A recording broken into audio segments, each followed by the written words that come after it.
Good afternoon. It's 3 o'clock. I'm Joseph Bonanno live from the 104.5 The Zone Studios. The Titans had an off day today after 3 straight practices over the weekend. They will be back on the field on Wednesday at Ascension St. Thomas Sports Park before heading out to Tampa Bay for joint practices with the Buccaneers on Thursday and the first preseason game of the season on Saturday. In college hoops news, the NCAA's Dan Gavitt announced that the NCAA tournament expansion is off the table for the 2025-26 season, and the tournament will stay at 68 teams for now. The expectation is to resume talks for 2027 and beyond should expansion happen for March Madness. In NBA news today, San Antonio Spurs star De'Aaron Fox has agreed to a 4-year, $229 million max contract extension with the franchise. For our foundation repair, whatever needs you need to visit USSTN.com.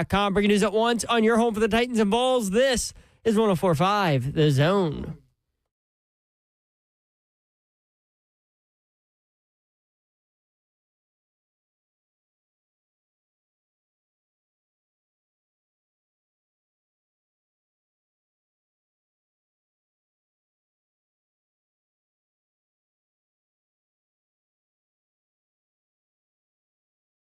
HL 104.5 The Zone. Let's start this preseason week off right. Brent Doherty with you on a beautiful day in the Music City. You can watch the show live, YouTube, Facebook Live, Twitter, and Twitch. Twitch, please. Titans head to Tampa Bay this week.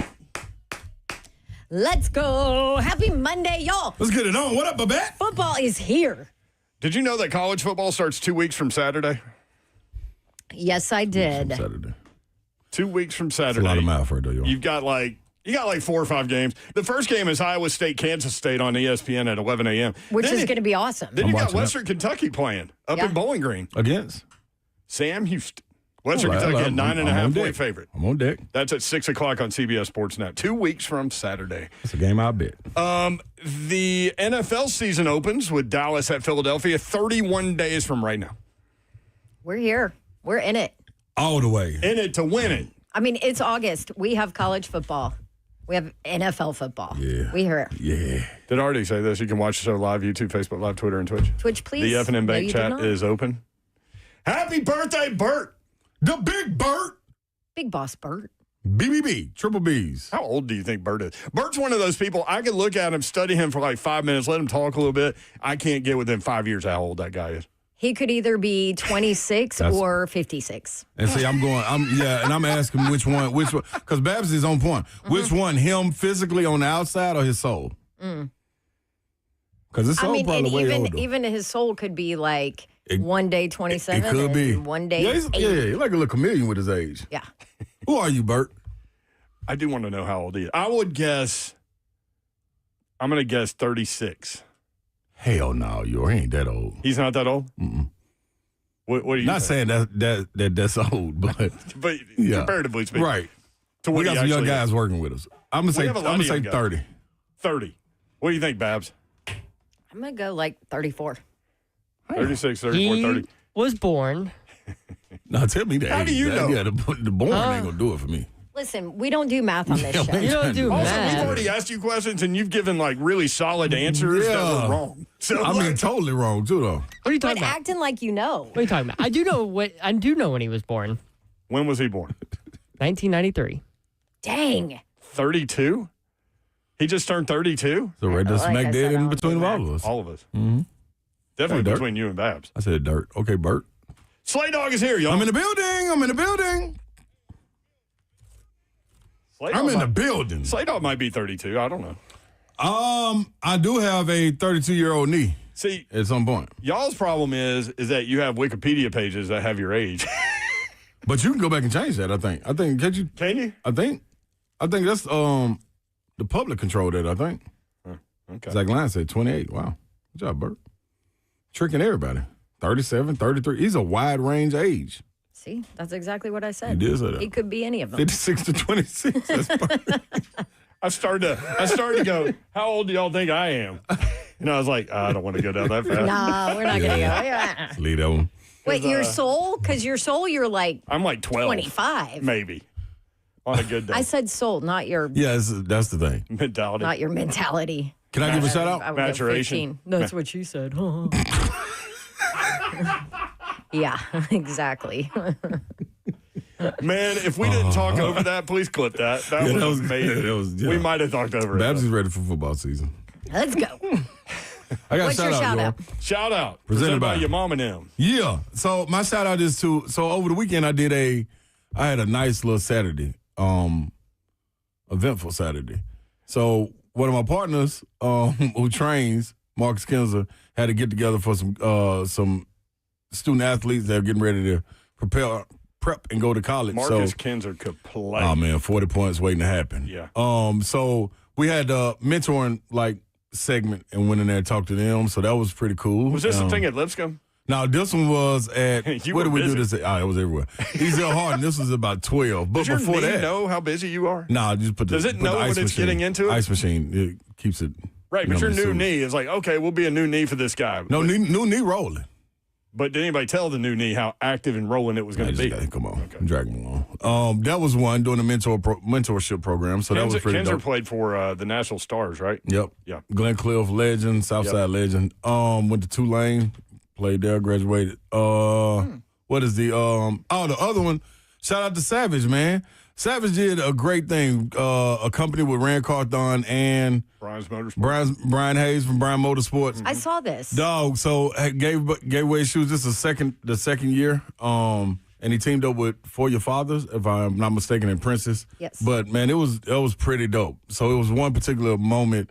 Brian Hayes went and got some shoes for a kid. He wanted to pick some LeBrons. His mom said, "Nope, you getting these Nike black and white Pandas." Where the little low top like Jordans that everybody wear, because they go with everything. So dude was upset. So probably about 2 hours go by. Big fella too, about 6'7", 320. And Brian snuck back over there and brought the LeBrons for him. And when they was walking off, presented them to him. Oh wow! Man, the mom and him started crying. Like, dog, gosh. That was so dope. Savage took some pictures of it, so there's some videos out on social. So that was cool, man. Salute to Savage putting that on, man. It's for single parent moms out there getting kids ready to go back to school, a pair of new shoes and some school supplies. So that was pretty cool. Then I did Also, just real quick, Brian's Motorsports, the amount of time, money, effort, energy they do to put back into the community, into those less fortunate is unreal. Absolutely. He's such a positive force, absolutely. too. Follow them on Instagram. He's such a positive. And that's from all over the mid-state, you know what I mean? And probably branching on out to East Tennessee and West Tennessee. But, yeah, he's impactful all the way through. The third thing was, shout out to all the Metro Nashville Public School alums. I was out there, man, and MC the celebrity basketball game, which was pretty cool. So you didn't try to do anything. No. I was right behind the mic, yo. I think they wanted me to get out there for a second, and I said no. That's long gone. So sat there behind the mic. Happened? Coach Mag would have popped in from behind a bleacher or something pulled me out and pulled you out. Yeah, ain't no way I would have been able to do that. He would have been there somehow. But that was pretty dope. So salute to Dr. Battle for holding it down. The mayor was involved in it. Big Frizz was in it. Dante Jones, Frog, Joe Campbell, the OG was in it. Like it was some old school. Aunt Helen Beard. Well, Aunt Helen for me, but Helen Beard. Yeah. Like it was some legends out there.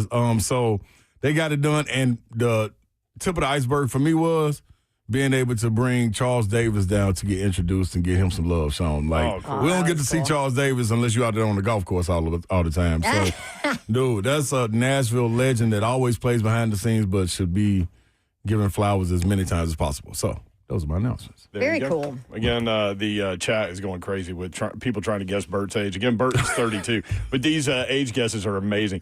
Dewey Cheatham and Howe, 33 was close. DHB, Bert's at least 37. Karen says August is birthday month. Zach Lyon said 28. Then he said, damn. Scoop said 28, and shout out to Slay's knee. Glenn Cliff Kinzer, point God from Beefman Taylor. Serious. Really good. Well, let's go. It's 3HL, 3 hours lit, a repeat of Friday with the Babs in the building. Yeah, I don't think about that. We named the show 3 hours lit because Blake Krieger came up with that. Because people were wondering what 3HL stand for, and I get it because that was a long time ago. But when we were on 12 to 3, it was 3 hour lunch. But we just kind of kept 3HL as it is. R.I.P. Lonnie Anderson. Did y'all see that? We're starting a new 3. No, we ain't got to start one. I'm not starting it. Like, this could be single. This happens. This could be singular. Yeah, it doesn't have to. Yeah, you are. Lonnie Anderson was in WKRP and a bunch of stuff. She was married to Burt Reynolds for a little while. She was almost 80. She was 2 days from turning 80. Died over the weekend, so R.I.P. Lonnie Anderson. We've got a lot of Titans stuff to get to. It is Titans preseason week, the first preseason week for 2025. They will head to Tampa on Thursday and practice there. They'll play the Buccaneers on Saturday, and you can catch it right here on 104.5 The Zone with Taylor Zarzar, Coach Mack, and everybody involved. Can't wait. So that will be fun. From Pro Football Talk, Colts quarterbacks Anthony Richardson and Daniel Jones will each play a good amount in the first 2 preseason games. One will play a large dose of the first one, and the other will play a large dose of the second one. They're listed as or. Anthony Richardson or Daniel Jones. Well. From what we hear, Daniel Jones will be the guy. But Let's go, see. D. We'll see. Shane Steichen did not set a timetable to name a starter. Browns rookie quarterback Shedeur Sanders returned to practice today after experiencing shoulder soreness. A couple of notes. We've got tons of NFL notes for you. 615-737-1045. DHB, Mayor, do not do this again.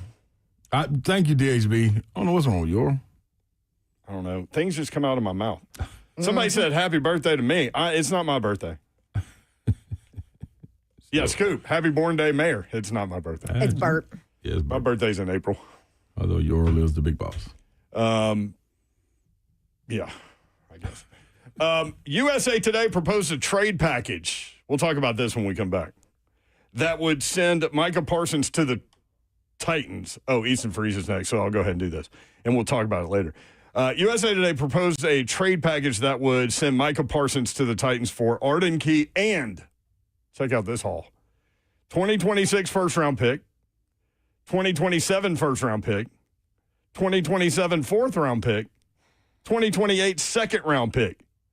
There's literally no way in hell anybody would do this, right? So by the time his contract that we're gonna have to re-sign him to is already up, then we're just not having a first round pick. They're still giving up first rounders after that. Get the hell out of here, That's man. ridiculous.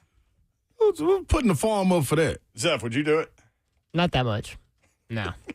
What's the what's Buddy EIEIO? What's his McDonald? McDonald wouldn't even do that with his farm. Ain't nobody putting no farm up on that. That was such a great setup. That was incredible. Ain't that what he said? EIEIO. Who's Buddy? Who's EIEIO? Old McDonald. Don't they say that in the rhyme? Yeah. Yes. Yeah. Old McDonald had a farm. EIEIO. If I would have said EIEIO, what would y'all have thought of? Old McDonald. You know what I'm saying? Come on, what we talking about? That's what I said. It was a great setup. Yeah, put Michael Parsons with him. Just out on the farm. Country boy, he like it anyway. He is a country guy. That is for sure. All right, Easton Freeze covers the NFL and the Titans for A to Z Sports. He was at practice on Saturday, Sunday. Figure we get a recap. I heard Saturday might have been the best practice, and Sunday might have been the worst practice. Yeah. Oh, boy. Of the summer. So we'll get his take. How as to about why. the lack of consistency? How Titan is that? Well, one thing that needs to be pointed out, they've had 5 padded practices in the last 6 days. Yeah. They're putting them through the blender. Yep. I heard Brian And Callahan now going was, to joint practices. I heard Callahan was yelling explicitives at them as they were sprinting after practice Yes, yesterday. that everyone there could hear. Yes. But chose not to report. That's cool. But Easton was there and heard it. So Easton Freeze next, 3HL 104.5 The Zone. Yeah.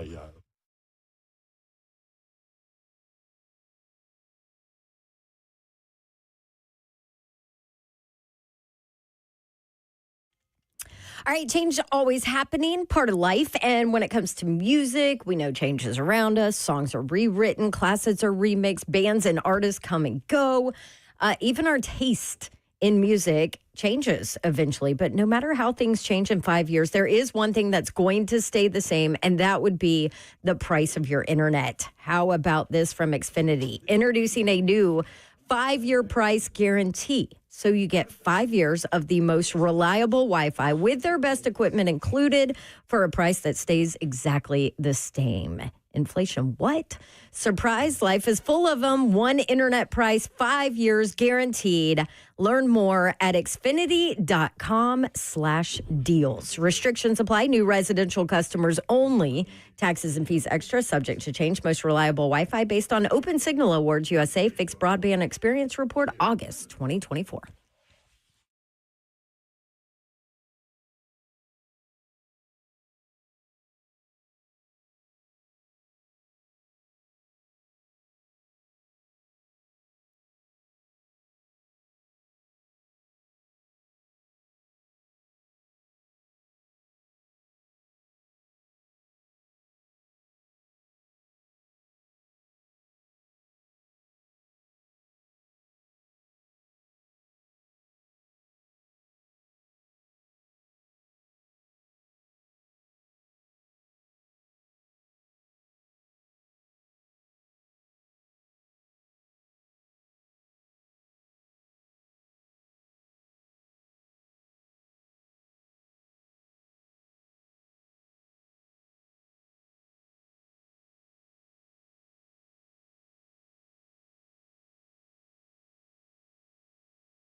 3HL 1045, The Zone, Britt Doherty, Don Davenport, Ron Slay. Appreciate you being with us. We'll be here until 6 o'clock every Monday through Friday. You want to talk about a little Titans football practice over the weekend? Yes. What happened over there? I heard best practice of the year Saturday, but worst practice of the year Sunday. Easton Freeze was there with A to Z Sports. Easton, what's up? How are you, man?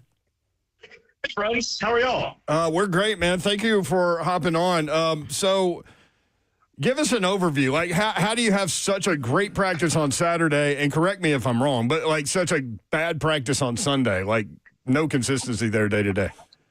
Well, you see, step one is to do good football things on Saturday and then forget how to do all of them on Sunday. And that's essentially what the Titans offense did. Saturday had some good moments. I don't want to, like, diminish Saturday, but it wasn't like screaming to me that this was so much better than everything else we had watched. Okay. I think it was just notable, like, oh, they seem tighter today, and they, things are operating smoother. But the highlight of the weekend was Sunday for me. And I guess not the highlight, the low light, the notable moment, which was a big waste of everyone's time. I was not happy to be there. The coaches weren't happy about it. I would tell you how Brian Callahan described the day at the end of practice, but then you guys would have to pay a bunch of money and I would never be invited back here. So, but it was bad. It wasn't a good time. And you guys can take this where you want it to go with it, but I've done a decent amount of writing today about the digging that I've done on that practice in the 24 hours since, and about how they went into that practice intending for, maybe expecting it to be as difficult for the offense as it was on paper. Like, it was designed to be a really difficult thing. And that's what's really fascinating to me this time of year, is the why behind practices. I've been beating this drum recently. We've got to stop approaching training camp practices, especially on August 3rd, like they're games. We have to change the way that we think and talk and ask questions about these practices. Preach it, brother. In the games, like, we may not know the intent of a single play or what they were trying to do on a specific drive, but we all understand what they're trying to do in the game, which is score more points than their opponent and win the game. So it's easy to critique how they attempted to achieve that goal. We have, for the most part, no idea what they're trying to do in practice, unless, those of us like me who are lucky enough to have some access to people ask those questions. And so I've been trying my best to do that job, to ask, hey, what was the point of doing this? Why did you run this period the way that it did? Hey, this period seemed really gross. Did you feel that way as the coach, knowing what the intended goal was? Or was there something that we missed, some context, some stated goal that we didn't have? And so yesterday, a lot of the stated goals with being backed up against your own goal line, being in the low red zone where the margins for error are really small. And then this period that they call, bring it or bluff it period, which is essentially like 12 consecutive plays of 3rd and long, where the defense is running some Todd Bowles-esque zero blitz looks. Whether they're going to actually bring it or not, you don't know. And so it's designed to just put the offense in maximum conflict. You're never, ever going to, like, it's a funhouse mirror war game. It's not really anything like you're going to face in an actual game. The whole point is for it to be really hard. But it was in that period where Cam Ward kind of, I don't want to say broke down, but like for a moment there, he couldn't hit the broadside of the barn. And the way that he reacted to that moment and the way that the rest of the team reacted, that's what actually was bothersome to me about the practice. Not that it was hard and they looked like it was hard, but that they looked kind of like the 3-14 Titans, were kind of sloppy, did not seem to respond to adversity very well. I think if you ask the coaching staff, they would tell you these same things. They looked like a team that was feeling a little bit sorry for themselves being in pads for the 5th day in 6 days, which to an extent I understand. Like, I get it. But I think that that's one of those moments in practice where the coaching staff wants them to respond this week in a certain way, because, to finish my monologue after I've hijacked your show, the thing that we've all kind of been talking about up until the last 10 seconds is, man, we sure aren't talking about Cam Ward very much. Ever since he got here, we've been, we talked to him and we've talked about him off the field and everything. But like, as far as first overall picks go, you expect to talk more about them. And the reason why we haven't is because he's been like a movie without a plot. A plot without a conflict, right? Like what is the conflict resolution going on right now? Has he done anything that looks hard? Has he stumbled in any way? And he kind of hadn't up until, in my opinion, Sunday. I felt like he stumbled for the first time. And the way that I put it online was that he looked like he was kind of playing young for the first time. And so now I'm really fascinated, not by him stumbling for the first time. He's a rookie. Like, this is how this goes. But how he's going to respond this week in his first joint practice and his first preseason game. Yeah, and it's interesting because I thought you put it beautifully, like they put him in a blender with a lot of the conflict stuff that they're throwing at him, and they've been doing it all training camp. And it's interesting because maybe I'm wrong, but I don't remember Callahan and those guys doing that to Will Levis last year. It's really interesting because, and Greg Cosell pointed out the first 4 opponents, and that might be part of the reason why they're throwing everything they can at him to see how he responds. But I don't remember them doing that to Will Levis. It's interesting to watch Brian Callahan learn from year 1 to year 2 and some of the different things that he's doing. And that's such a good observation, Brent, because that hit me kind of like a ton of bricks last night, sitting on my couch, thinking over the past 5 days of practice and what the big themes were. Thinking back to early August last year, it definitely was different. They were doing these more difficult periods and doing stuff backed up, and they were doing all of the football things, but it wasn't concentrated like this. It certainly wasn't this heavy at the beginning of camp. Like, they eased into that a little bit. Yes, that's a good word. And so doing some digging on that front, as far as I can tell, I think that there are 2 reasons for that. Number one, I think that in hindsight, one of the things this coaching staff regrets a little bit is, I don't want to say excuse making, that's a strong way of putting it, but I think there was a lot of hand waving last year, this time of year, about like, well, it's his first time doing it, and it's their first time as a group doing this. It's our first time coaching it, and it's only August, it's only July. We've got to be patient. We'll get there eventually. I'm not worried about it. That sentiment was used to kind of dismiss some things where I think they would tell you if they could redo that first training camp, they would hit things a little bit harder and go to war now to prepare themselves for the regular season in a better way. The other thing, maybe this is the more important element of it, Cam Ward is a coach's dream when it comes to a guy that responds well to being ridden really hard, to being coached really hard. And so they're leaning into that, man. They're coaching him really hard. And how do I say this? You could not do that with Will Levis. I'll say it. Okay. Yeah, I think what happened last year, this time, and this year at this time, was the coaching staff giving the offenses all that they could handle. They're not going to give anybody more than they can handle. And they think that Cam Ward can handle a lot, can handle this really difficult stuff. Dope right there. Easton Freed's with us from A to Z Sports. Easton, okay, that's the thing we're dealing with.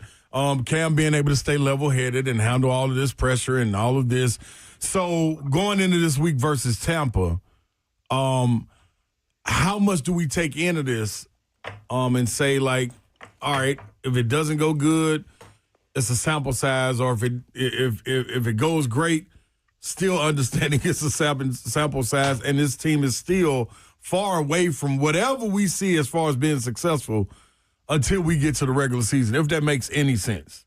No, I hear what you're saying. It's definitely a data point. I'm not going to say it doesn't matter. Mm-hmm. But it doesn't. It's not everything, obviously. And I say that just because of what we're throwing, what Denard Wilson is throwing at him. We can expect a guy like Flores to throw at him. Like, we can expect all these defensive-minded people to throw stuff at him. And if we walk away with it and he doesn't do good, do we still just come back to the table and say, well, man, it's still getting them prepped for week 1?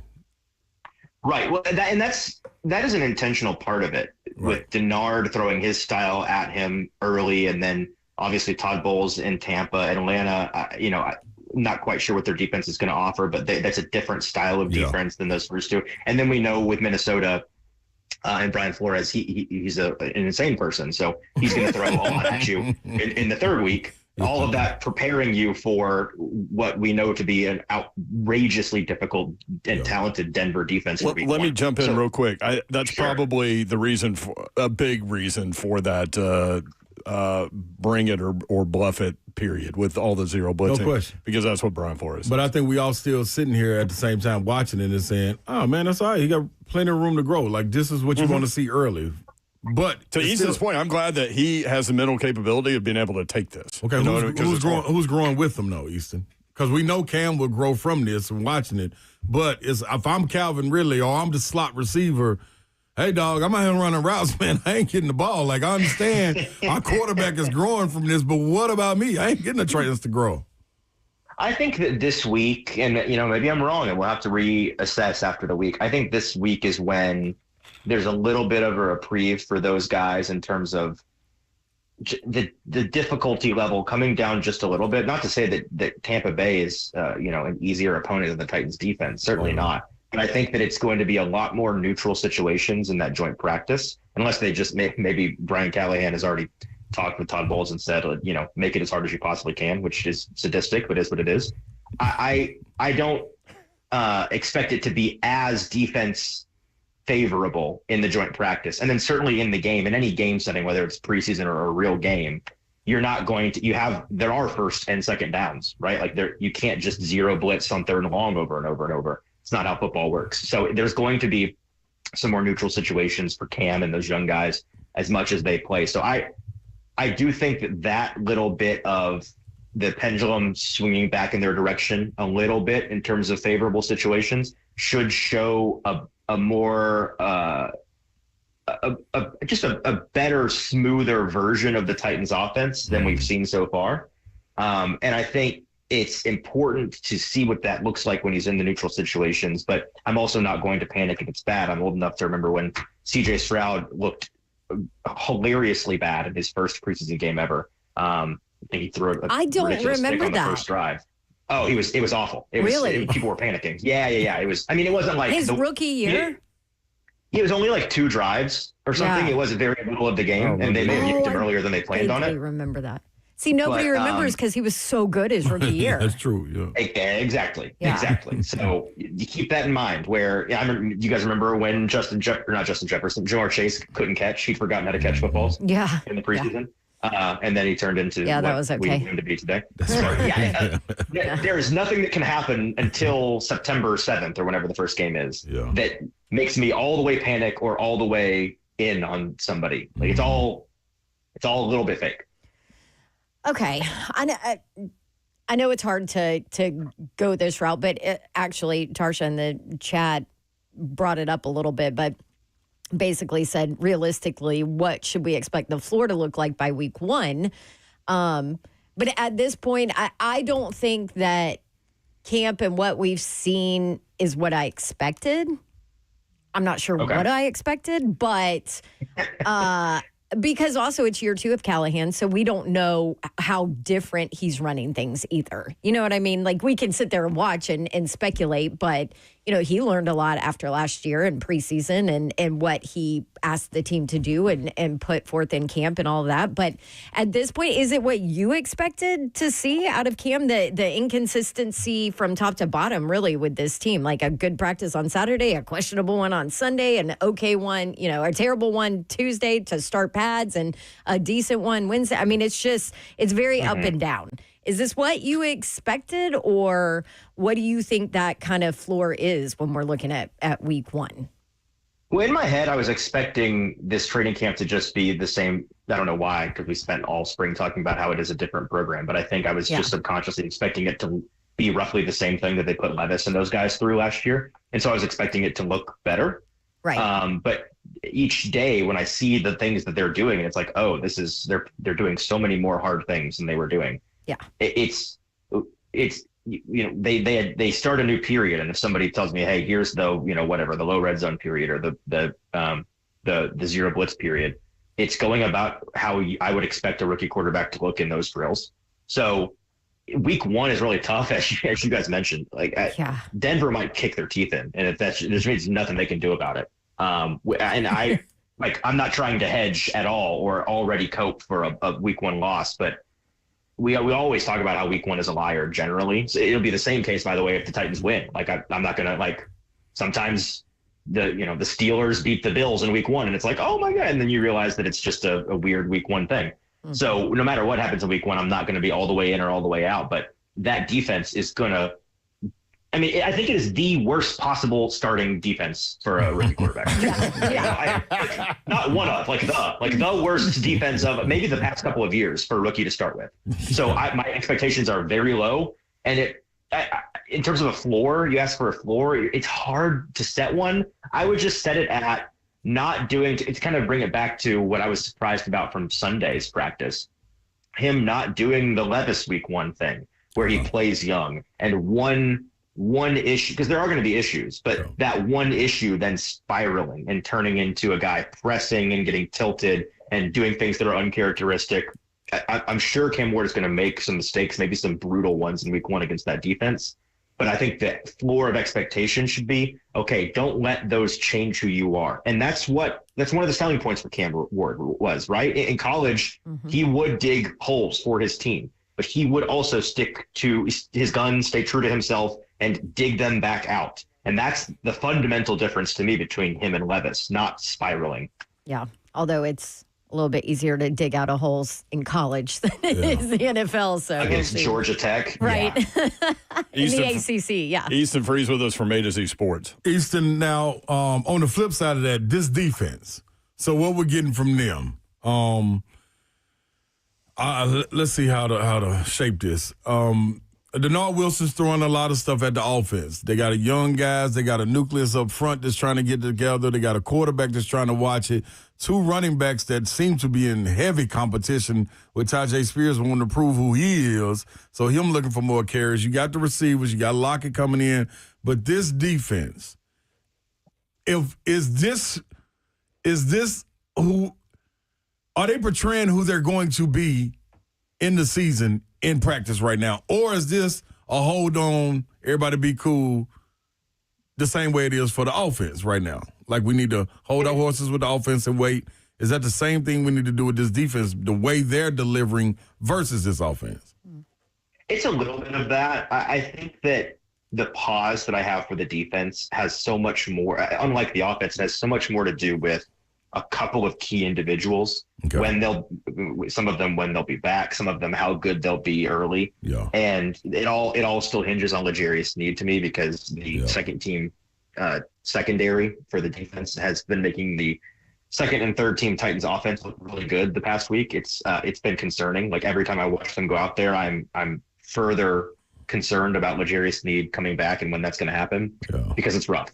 But I also think that, the reason they're doing so much downhill, crazy, hair on fire, aggressive blitzing, it primarily to serve the training of Cam in this offense. Mm-hmm. But secondarily, it's because this is about the only way I think this team is going to get after the quarterback this year. So they're going to be doing a lot of it anyways. Yes. Okay. And the good news is that Denard Wilson's very, very good at it. There's an internal belief in the Titans building. You can choose to believe it or not, but there's an internal belief that nobody besides Todd Bowles is really doing it like this in terms of exotic blitzing in the league. And it is very Bowles-esque because that's where Denard Wilson cut his teeth. I think that there are a couple of guys that, and every defense this time of year is ahead of every offense. The NFL's trending. The first month of the regular season tends to kind of be a preseason for offenses across the league, because preseason is different and the training is different and all of that. So defenses tend to dominate September anyways. And I think that the Titans defense is certainly ahead. I've been impressed by a couple of key individuals. So if the first 2 weeks of training camp was all I needed to know, and I was just going to change my mind about things definitively today, I would say that the day 2 draft picks are both ahead of where I was expecting them to be. Yeah. The most surprising of those two is certainly Femi Oladejo, who I have had very, very conservative expectations on, just because I think that he is your quintessential 2 to 3 year investment, which is a good investment. But if you are relying on him at all as a rookie, you're going to be disappointed. And we see guys like that come out of the draft every year, and fans get disappointed because they can't help, especially when you're a second round pick, to rely on a guy. And on this team in particular, whether they want to or not, they have to play him because he's in a room that, like, he's already the best somehow, even though he's a really raw prospect. He has brought more juice than I was expecting. Like his athleticism, his energy, his relentless energy, his I'm bigger, faster, stronger than you, and I'm just going to win on being a better athlete than you. Like, that element of his game has really shown through. Now, especially in one-on-one drills and stuff like that, where you're emphasizing technique, there are times when it looks like he doesn't even have a first move. Like his veteran savvy technical tool bag is still really shallow. There's not much in that bag, which is fine. That's going to develop. That, like, he's played 10 games at this position. That will come with time. But because he's going to get a lot of snaps, whether they like it or not, because they have to, I'm significantly more bullish today on his ability to do more than just be around as a rookie. And then Kevin Winston is I think he's the most satisfying defensive player on this entire team to watch play football. He's just he's long. He's built the way that he's a Madden built player to play the position that he plays. He's at the bottom of every tackle pile. They send him screaming downhill on a regular basis. He's just a really fun player to watch. And he's so aggressive and so sound, which are two things to be good at the same time. I think that he's going to break in. I think he's going to force his way into this rotation earlier than a lot of people are expecting. We didn't even expect him to be ready for camp. Yeah. Right, exactly. I thought he'd be on pup list. When he's got two guys that are, I think, certified NFL starters ahead of him in Amani Hooker and Xavier Woods. So it's like you've got he's one of the only places on the entire roster you have an embarrassment of riches. But I think there's going to be a lot of 3 safety looks. I think there's going to be a lot of Kevin Winston Jr. rotating in for those guys because they're not going to have a choice. He's good. He's a good player. You're going to want to get him on the field. The other thing, real quick on the way out, we're not hearing hardly anything about Dan Moore. That's got to be a good thing, right?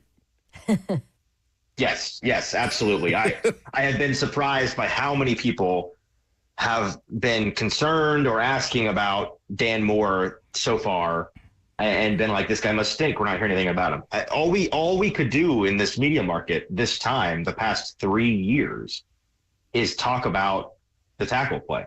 The fact that we're not talking about it so far, that is definitively a good thing. He's been fine so far. He's been super boring.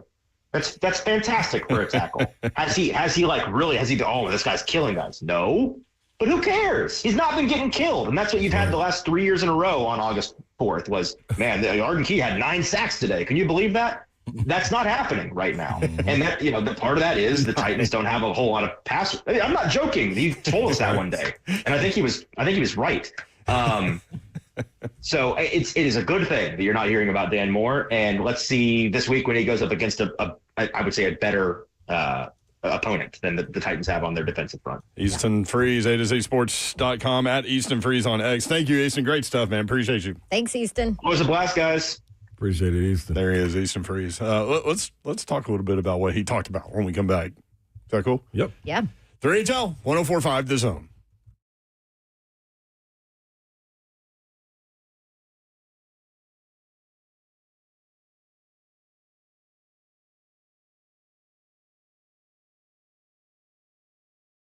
You just need to start thinking about that lawn. DickensSupply.com is the website. Dickens Turf and Landscape Supply. Trey Hartsook joins us now to talk more about that. Trey, what's up? How are you?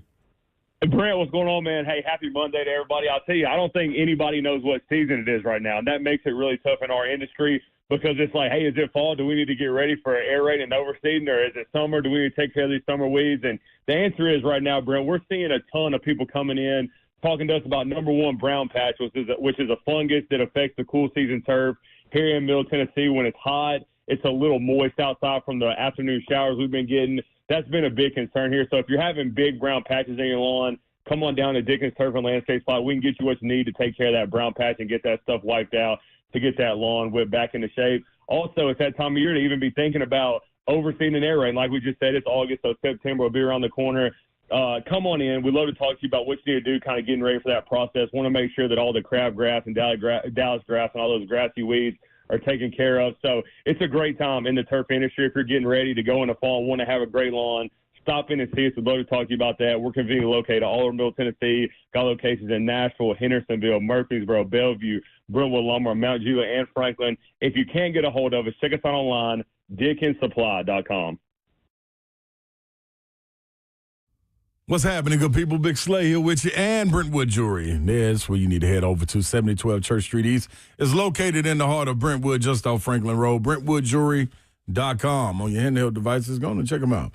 Go through their selection and see exactly what they have waiting for you. You may be in You might be looking for, a ring, a watch, bracelet, earrings, necklace.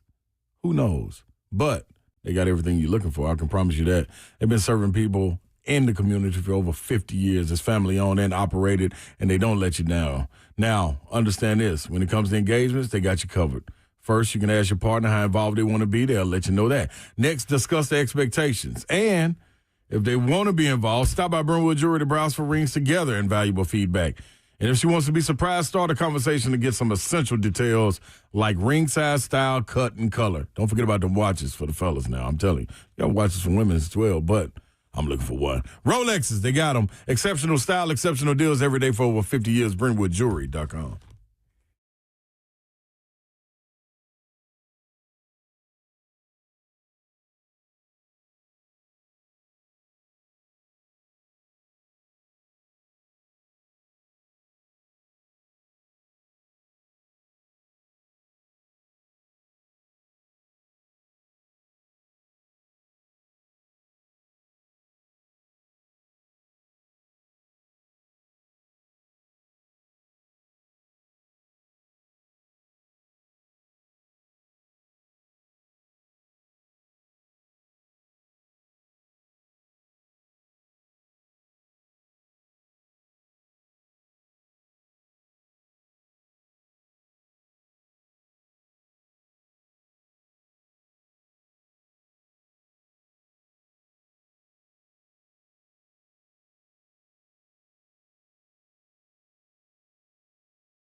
HL 104.5, The Zone. Brent Doherty, Don Davenport, and Ron Slay. I thought that was a great question by you, Slay, about the defense because they're definitely trying to put Cam in a blender, right? Absolutely. Which is Easton's phrase, and I like it.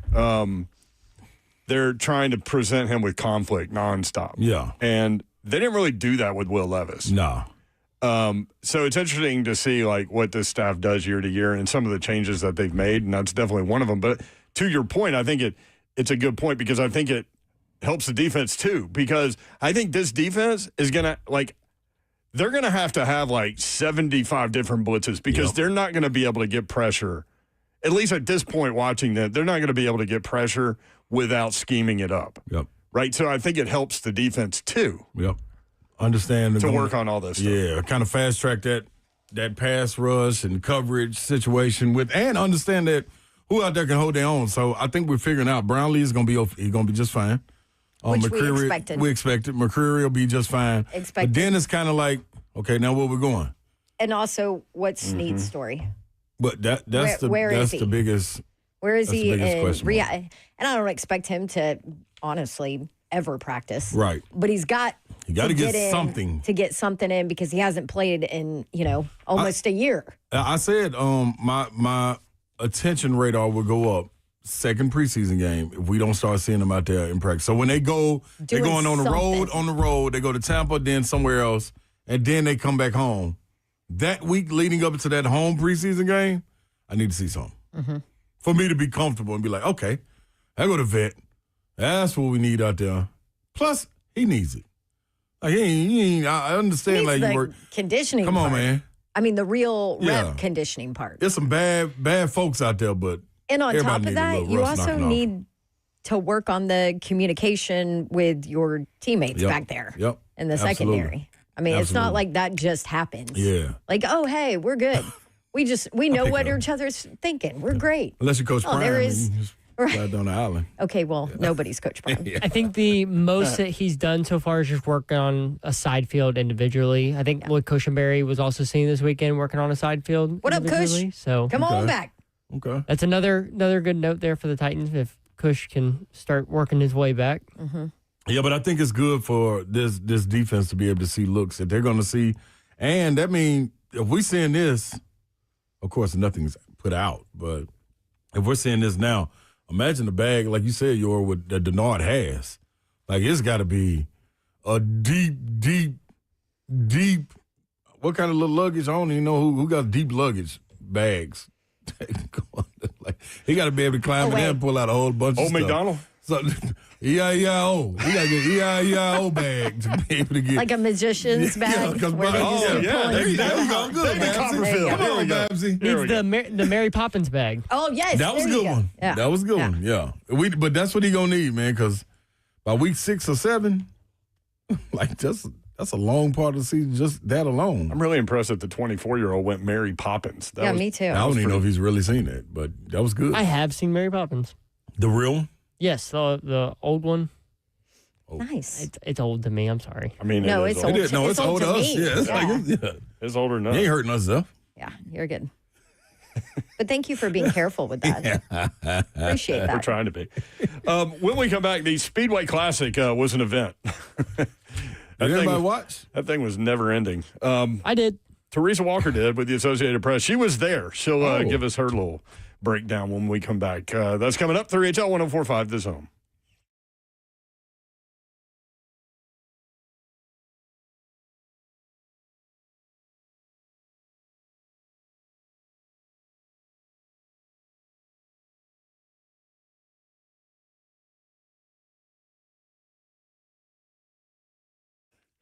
Two Rivers Ford, my buddies over there, want to tell you about zero. Yeah, as in zero money down, zero payment for 90 days, 0% financing for 48 months on most models.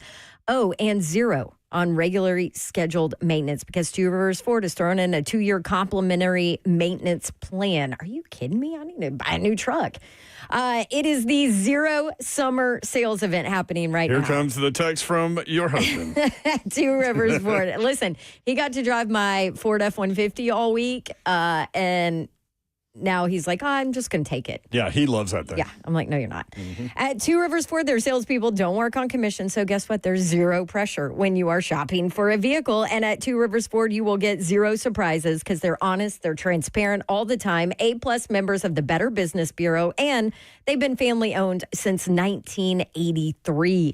What you see is what you get at Two Rivers Ford, which is why they're the South's most trusted Ford dealer. So get on out to Two Rivers Ford for the Zero Summer Sales event today. The sale ends September 2nd. That's Two Rivers Ford. I want to tell you about my friends at eSpaces. John Pirtle is the president and CEO. Great guy. He's got a great team of people that run eSpaces. You can check them out before I get going. eSpaces.com is the website. That's eSpaces.com. And they have 15 locations.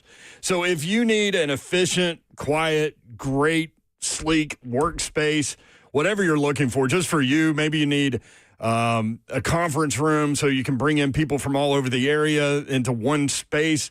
Again, there are 15 locations, so you can pick one near you. But really, really cool idea, and they're flat out getting it done for you. eSpaces.com, designed for entrepreneurs, teams, and established professionals, featuring private offices, team suites, meeting rooms that are fully equipped, 24/7 access with flexible terms, beautiful professional spaces that are move-in ready. Whether you're scaling up or just getting started, eSpaces provides flexibility without compromise. Want to check it out? Tours available now. Reserve your space early. eSpaces.com. You can see all 15 locations there and learn more about them. eSpaces.com.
Good afternoon. It's 4 o'clock. I'm Joseph Bonanno live from the 104.5 The Zone studio. The Titans had an off day today after 3 straight practices over the weekend. They will be back on the practice field on Wednesday at Ascension St. Thomas Sports Park before heading to Tampa Bay for joint practices with the Buccaneers on Thursday and the first preseason game of the season on Saturday. In college hoops news, the NCAA's Dan Gavitt announced that the NCAA tournament expansion is officially off the table for this upcoming season, and the tournament will stay at 68 teams for now. The expectation is to resume talks for 2027 and beyond should expansion happen for March Madness. And in NBA news today, San Antonio Spurs star De'Aaron Fox has agreed to a 4-year, $229 million max contract extension with the franchise. For your foundation repair, whatever needs you need to visit USSTN.com. Bringing news at once on your home with the Titans and Balls. This is 104.5 The Zone.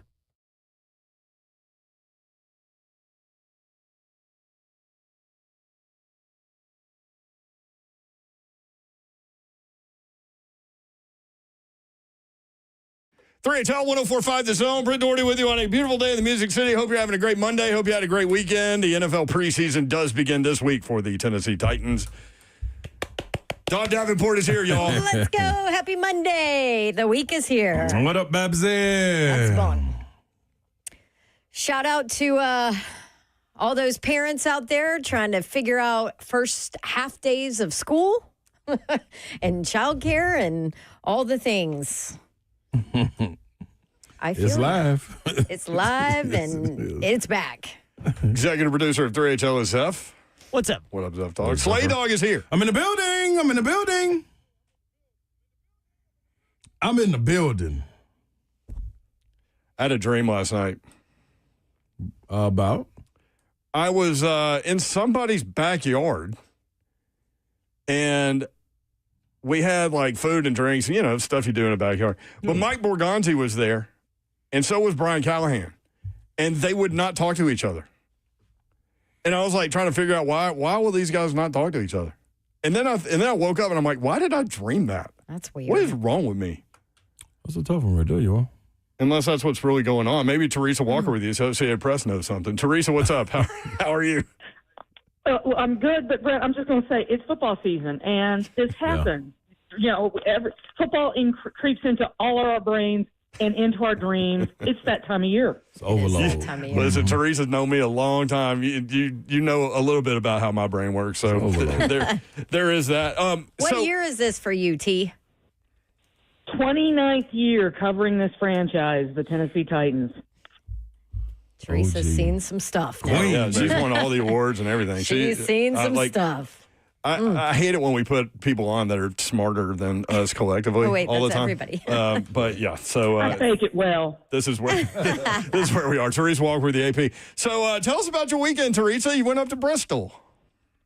I'll say this is my first time ever going to Bristol Motor Speedway, and if you've never been, you need to go because it's just amazing how in those beautiful mountains up there near the Virginia border that there's this big, massive speedway up there, and then they bring in Major League Baseball, and the only thing that didn't go right this weekend was the weather. Yeah. And, you know, that otherwise, you know, people were having fun in the fan zone outside. They threw that big party. They had a Ferris wheel outside, for goodness sake. You know, they had everything you could want to, you know, when you got that many people, 91,032 ended up coming on Saturday, the official attendance. Not all of them came back yesterday, but more than I would have thought came back on Sunday for the suspended part of the game. But I mean, it was an incredible party. It was a spectacle. The way they combined NASCAR with Major League Baseball, the player intros were great with the pit crew and the cars, and the home run Corvette. Only Eli White managed to get that thing going around the track twice yesterday. But I mean, it was just the games they had, you know, during the innings and everything. It was so much fun on Sunday. And the fans who came back absolutely were rewarded for coming back. They had the show on Saturday, they had the game on Sunday, and they made the most of it. It was quite the weekend. So I'm tired. What do you? Well, it's tough getting out of that place, that's for sure. But it is magnificent driving through the hills, and then it's almost like when you see this massive facility. And it's really difficult. Like, words are our business, right, Teresa? But it's really difficult to explain to people how magnificent that site is. Oh, totally, because it's absolutely massive. On Saturday night, I think it was before midnight on Saturday, when I was walking to my car, I had to walk up the track because that's the way I was following other people. And it's like we walked up that track, and it's like I had to turn into a mountain goat. Oh, yeah. The banking is absolutely real. And I taking a golf cart around there on Friday, I golfed on many a hill in East Tennessee. I was afraid of tipping over at one point on the apron. Yeah. And then to see that building, it's just, I know that, Marty and McGee were broadcasting from the roof on Saturday morning, and they tweeted out some pictures, and it's like, no, you don't pay me enough to make me go up there. That I have a fear of heights. You can't put into words how massive that facility is. And, it's just, I ended up getting 14 flights of stairs on Saturday going to and from the press box, up and down, up and down. Yeah, rain delays were wonderful. Yeah, I've been on that roof. You're right about that. That's where the spotters sit. It's crazy. But what percentage of people came back on Sunday, do you think, out of the 91,000? That's a great question. They put people down into the inner, the grandstand that they built in the infield. Mm-hmm. Some people got upgraded. They brought them on down.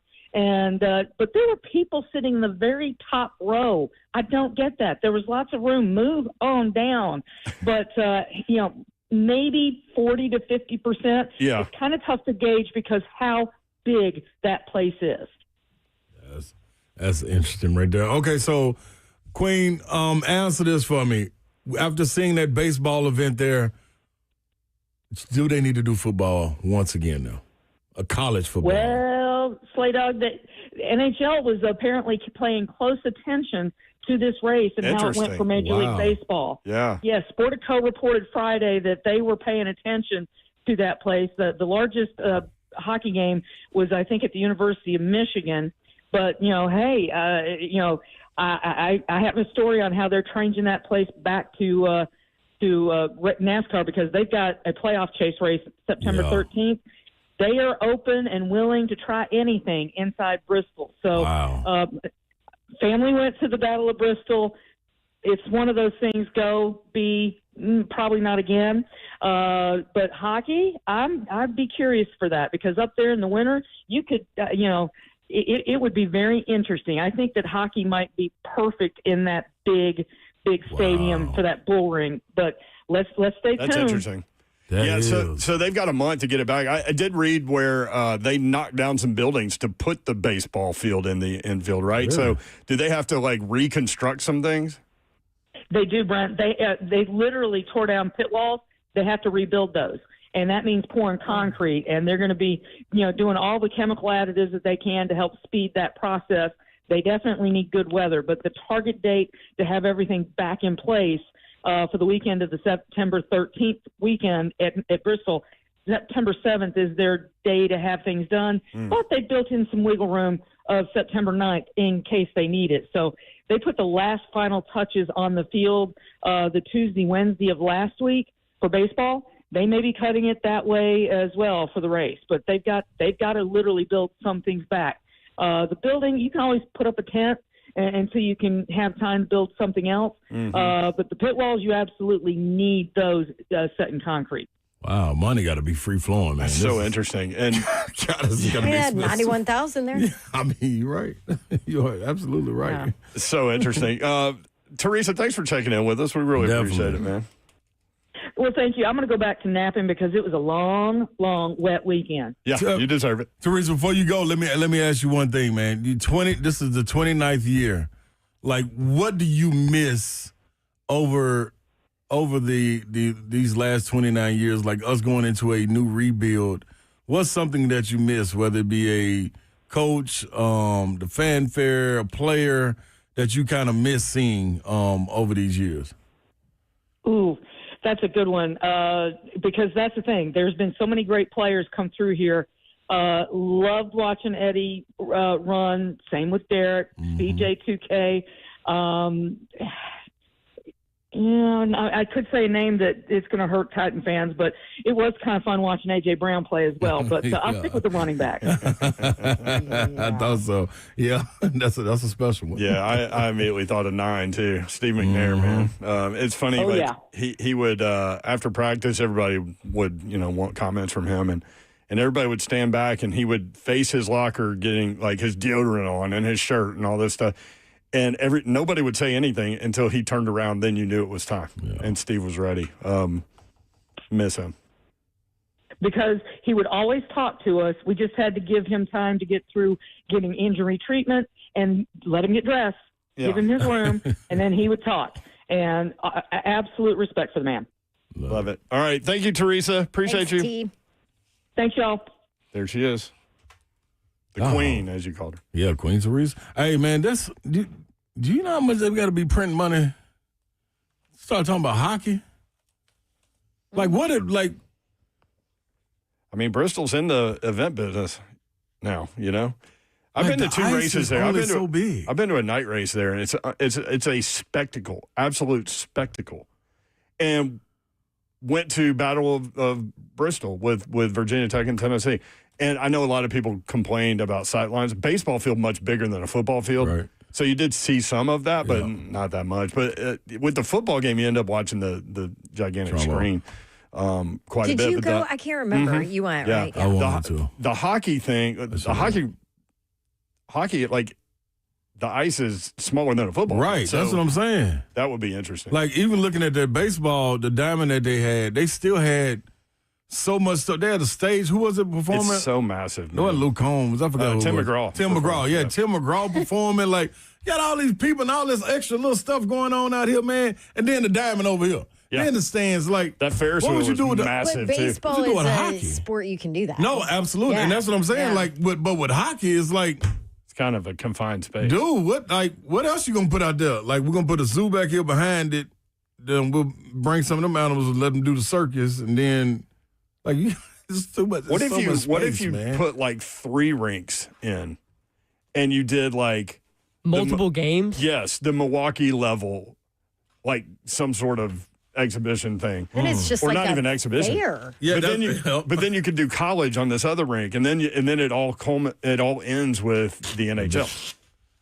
I don't know. I mean, that's an interesting idea. They got to be thinking something, because that's Crazy. when people travel in and out of there for that. They traveling for that. That's not even a question no more. Everything's been successful though. Funniest things I saw from over the weekend is the fans that were like up in the top, like near the outfield stands, but they were like at the very top. They were screaming, "Oh, come on, Blue! What kind of call was that?" And it pan over to the field, and it's like a mile and a half away. You can't see anything. You're yelling at the ump. You're yelling at the umpire from a mile and a half away. Umps probably love that. Oh, that's funny. That they're that far away. Yeah. Because, I mean, because you got that whole track length in between the field and even the first row of stands. And just think about how many stands there are. Yeah. So, yeah. It's cool. It's really cool to see. Preseason college football coaches poll is out. Got that for you next. Who's in the top 10? Where are all the SEC teams? And then a little note about Tennessee volunteer wide receiver issues. That's coming up next. Stay tuned. 3HL.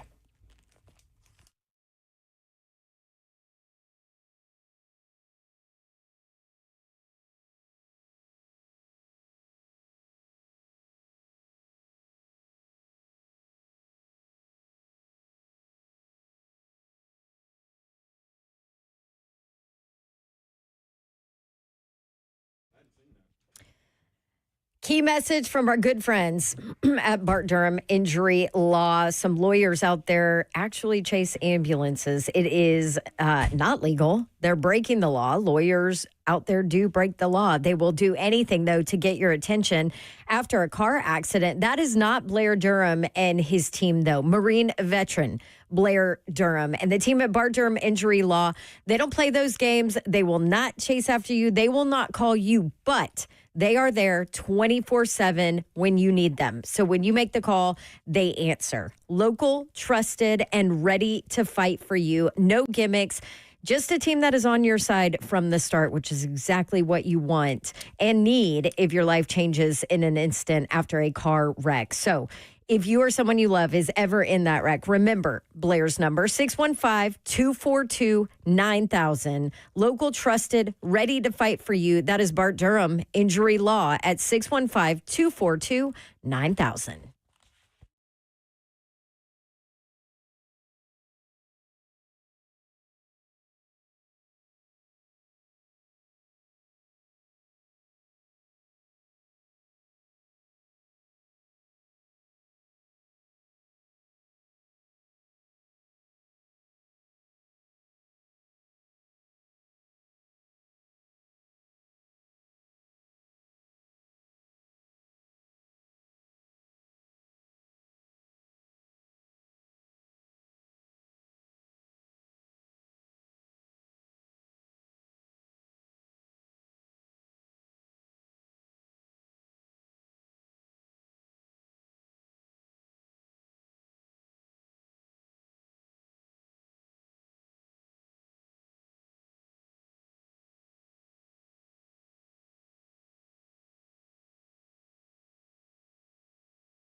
3HL 104.5 The Zone, Brett Doherty, Don Davenport, Ron Slay. We really appreciate you guys for being with us. If you want in, 615-737-1045.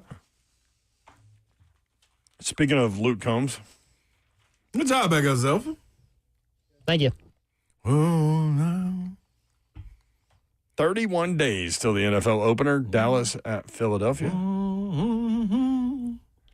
We only have 2 more Saturdays without college football. How about that?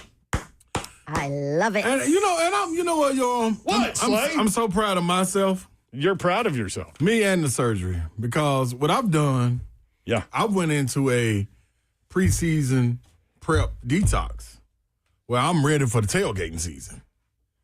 So what did your detox look like? I don't remember drinking, except this past weekend. That's not detox. Oh, what was it? You did have a Savage night, didn't you? Yeah. How did that go? It was rough. Great Ubers. I love Ubers. He said on Friday he was going to have a Savage night, and Ubers would be involved. Yeah. That's what it turned into Saturday. Oh, it did? Yeah, so it was cool. Well, it was a good day. But other than that, you've detoxed. Oh, yeah. But that was the only time, yeah. I prepped. That was my preseason game. That was your preseason. Yeah. Now I'm ready for the season, college season. Now you ready for cake stands? I'm telling you. Who are you going to trust to hold your legs? That's going to be the question. For the cake stand? That's going to be the question. I usually go BG, Bobby Graham, and Billy Ratliff. Let them do the whole. I would trust those 2 guys. Yeah, they can get kind of. Yeah. I don't know about Billy because I don't know him, but Bobby's good. Yeah, He played Billy defensive tackle Yeah, so at he, Tennessee. Yeah. okay, so he's He's big guy. He's the one that caused the fumble, the Clint Sterner fumble.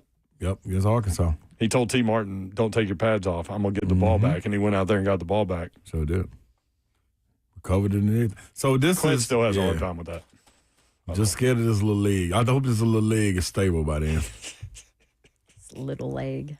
Whose leg? Billy Ratliff's leg or your leg? No, mine. Oh yeah, Billy should be fine. Should be sturdy. Billy. Yeah, he was sturdy back then. Yes, he was. My boy, Big I Worm. remember you put him on a couple years ago. He was great. Big Worm know what to do. Big Worm, he got a great memory. He can tell them stories, man. We had to get him going into the season. Let's do it. You know I love them stories. Because I know him like 3/4 of the way. Yeah. But he can get me home. You know, bring it around the corner. Join 104.5 The Zone and 3HL. Hey, that's us. As we broadcast live from 3 until 6 o'clock on Wednesday for the grand opening of Fozzie's in Franklin. Stop by and enjoy food, drink specials, and more. For more information, visit 1045thezone.com/events. We'll be there Wednesday.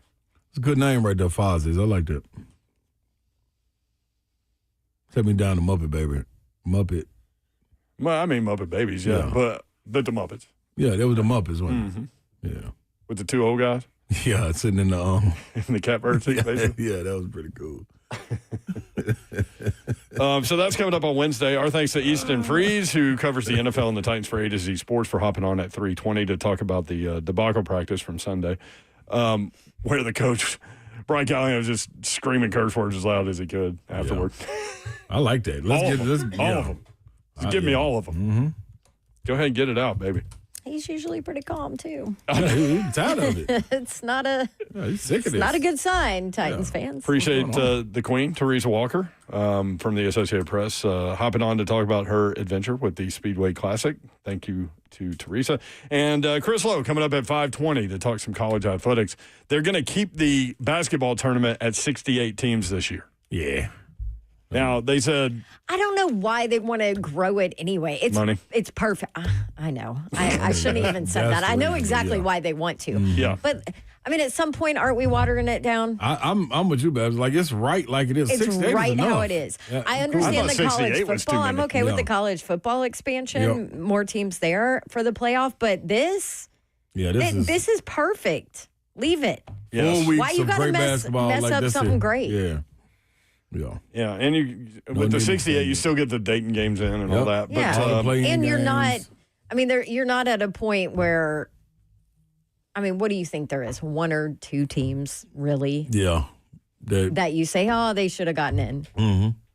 I mean, mean, maybe 4. Bruce Pearl said like 10 years ago that he thought there should be like 76 or something. Yeah, Like he it's came like, up with a huge number. Come on, but what are we doing? No, that's before he got things in shape. Yeah, now he doesn't need it. Now he doesn't need it. Yeah.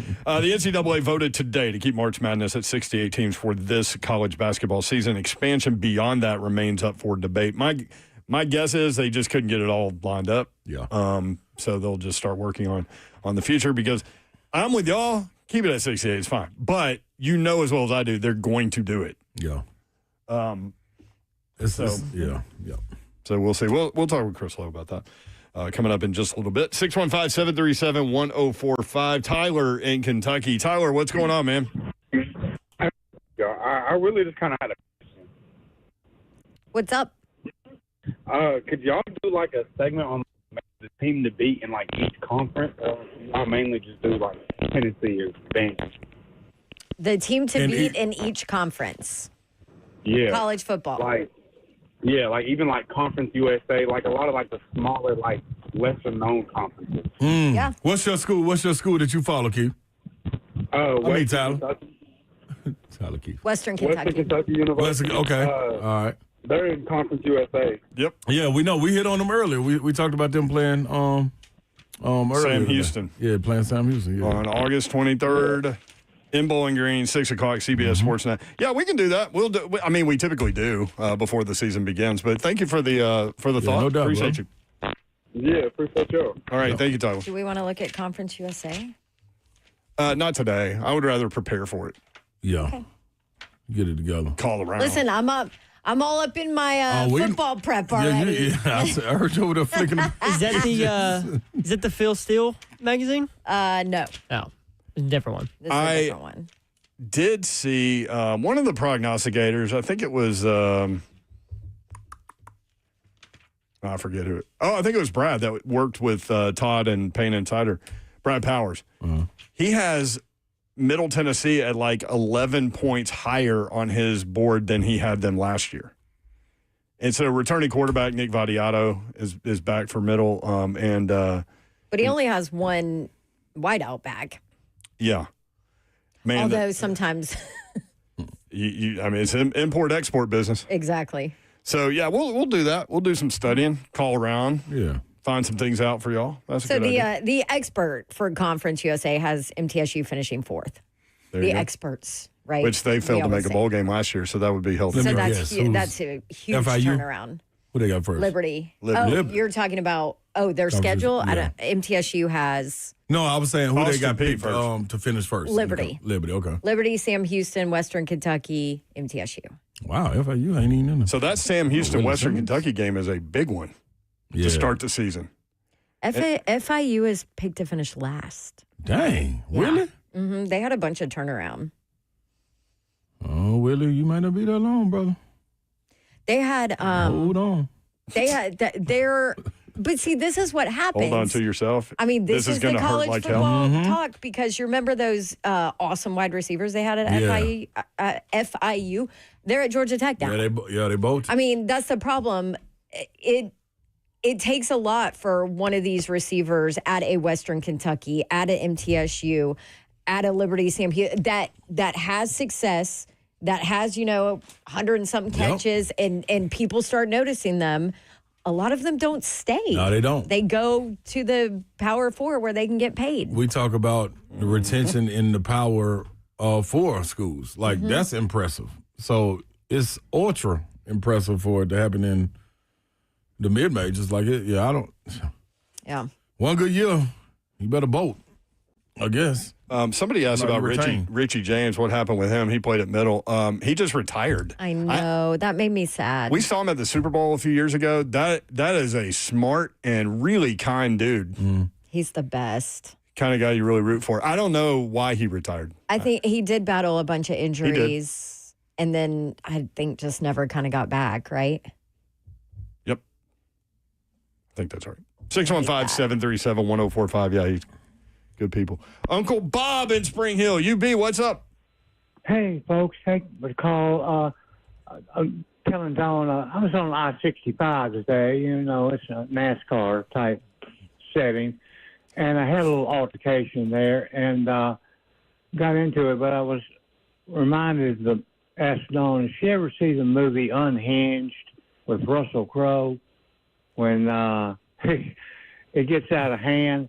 So you have to be careful with those altercations. Oh, I have seen that. I have not seen that. He got into a traffic altercation, and then, spoiler alert, I'm not giving too much away, but Don't, Don, got to watch it. Yeah, he went after. After. Russell Crowe, anything Russell Crowe does is going to be good. I'm not going to go that far, but, he went after her. Let's just say that. It was. Listen, nowadays there's some scary stuff. Absolutely. How many news stories have there been of road rage shootings? Well, we just had one a few weeks ago. I know, a on 24. 22-year-old kid. Yeah. Well, UB, are you okay? No, hey, thanks, guys. It's all love. I can't wait for less than 4 weeks now. Can't wait for UT football. Yep, August 30th. Let's go, Bob. Thank you, Bob. Uncle Bob. Watch out for the road rage, man. He's calling to warn me. He's the one that got in an altercation. Right. Yeah. That Russell Crowe movie is intense. I had to think for a minute because Russell Crowe typically is always in intense movies. I'm about to go check it out. I had to figure out which one he was talking about, but yeah, it came back to me. Yeah, you go watch it. Yeah. Seriously. Okay. You may have seen it. I probably have. I'm kind of surprised you haven't, honestly. Yeah, I like Russell Crowe too. Keith in Nashville. I knew it. He's gotten big. What? I just called the guy Tyler Keith. Oh, you did? And here we go to Matrix. Okay, Keith, you're up. What's up? Yeah, have y'all heard the Hertz debate versus like Hertz versus Cam or Vic online? They keep talking about that. I heard a little bit of that. I saw something that came across, but it didn't pique my interest enough to dive in. Yeah, I just thought that was more like internet barbershop talk. Like none of it holds any relevance because they are all great. One changed the game, one elevated the game, and Jalen Hurts was able to run because of all of it. That's the way I look at it. It's also apples and oranges, right? Yeah, it's so hard to do that. Yeah, those errors and everything. The game changed so much from Vic to Cam to Jalen. Like also Cam is a defensive end playing. Absolutely. But one's a lot worse than the other two. So I think that's the dumbest debate I've ever heard. Who would you say is the worst? Who's the worst? Yes. Well, I don't even know who I don't know who the three are. It's Jalen Hurts, Cam, and Michael Vick. I almost said Cam Ward. I did too. Cam Newton. Yeah. And Michael Vick. Oh. Yeah. Who's the worst? Yeah, who's the worst? Yeah, I don't know. Hurts. Hurts didn't have to do anything to win that Super Bowl. The only thing about that, I did hear that conversation I too. get it. The defense but it ain't did their easy. job, but my only question would be though, if they didn't win, who would get the blame? Hurts, he didn't have to do anything. He should get the blame if they lost. So you got to give them the credit if they win too. Hurts wouldn't win 3 games on the 2015 Panthers. Okay. All right, Keith. Thank you, man. He's got a very strong opinion about Jalen Hurts. I don't necessarily agree with that. Yeah, see, this is always my thing. When you start talking about different eras and comparing people to play in the past, not playing in the same eras and things of that nature. Yeah. Like, you don't have to. This is my thing. You don't have to degrade one to uplift the other. Yeah, like you don't. Like they all great and they were. Like I think Jalen Hurts, man, he done defied all the odds not only with the Eagles, but when he was at Bama before he went to Oklahoma. Like, look what this man been through, dog. He done delivered on every single stage, and all he does is win. Like I don't know what else. It's as if you were talking about basketball, you were talking about a point guard. I don't care if he averaged 10 points and averaged 10 assists. Does this team win? Well, give me him on every level. Now, if you're asking which of those 3 I would want to be my quarterback. It's totally different. That's a different question. Now, that's different. That's a different Fill the seats, that's totally different. Mm-hmm. Like, it's just... Who's your pick? I'm going Vic every time. So am I. Like, I ain't no ifs, ands, or buts about it. So am I. And I'm going Cam second. Yep, me too. I'm going Jalen Hurts. So it's just what it is. Same. Ty but that don't take away from... Like, out of them, he's the champion. Cam? Yeah. No, Jalen Hurts. Yeah. Jabbar Lewis, movie Unhinged makes you not want to blow your horn at anyone in traffic again. I should probably go watch that. You should watch it. Hey, man, I thought about Babs You should watch it. Listen, I'm coming in on 65, dog. I'm coming in on 65. There's a policeman. I'm in the far left lane, and I'm rolling, because I'm about to go to the split where you can get over there and hit the mum rim or you can take it on up. Mm-hmm. So which is the worst. Yeah, that is the worst. So a policeman is coming flying up, and I'm like, dang, man, I'm flying. It's about 2:45. Man, I wonder if Babs already there because I see people breaking, and I'm like, why is this policeman going up here? Oh, you were Babs worried about her? Yeah, I'm like, what has she done to somebody? You else? worried it was me? But it was a little gray car sitting in the middle lane. Yeah. Just with their hazards on. Right.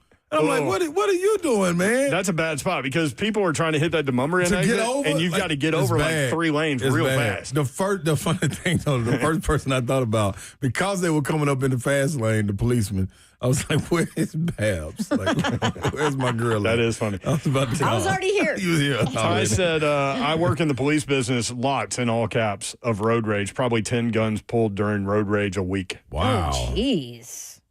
We out here living a movie. Wow. Yeah, y'all need to watch that, Unhinged. Also, don't be good that point. person. Yeah, y'all. Hey, y'all. But, sheesh. Just get Breathe, mad at man. each other, flip somebody off, Yeah, call just it a keep day. rolling, No man. need to pull out a gun. Golly. They stopped Listen, shooting birds. my daddy Pulling guns. always Flip told me- somebody off and I'm call with it a Babs. day. This I'm is with Babs' Babs. advice. I'm with on that. I'm with it, It's though. true. My daddy always told me, don't you ever pull out a gun unless Yeah. you're ready to kill Yep. somebody. That's right.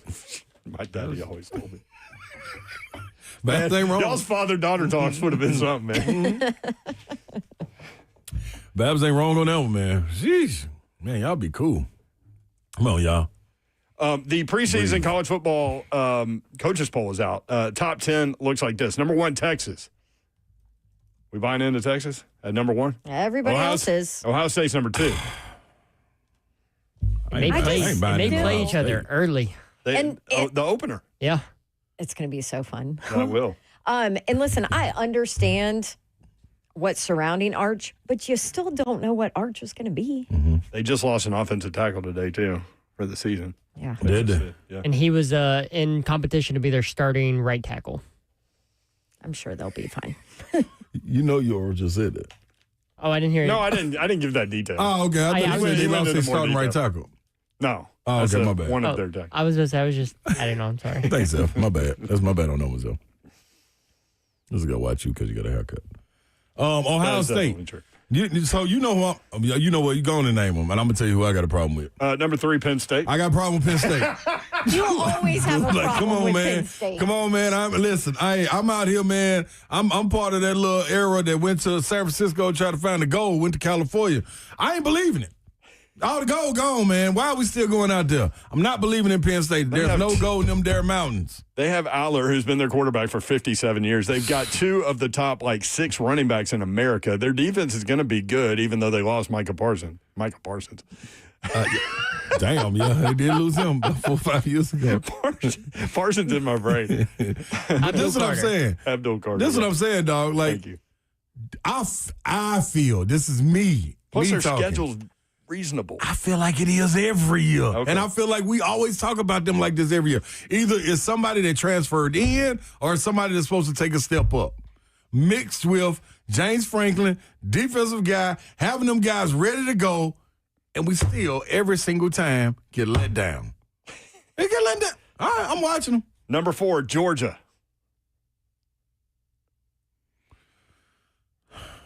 Some people in the college football world are not buying into Gunnar Stockton.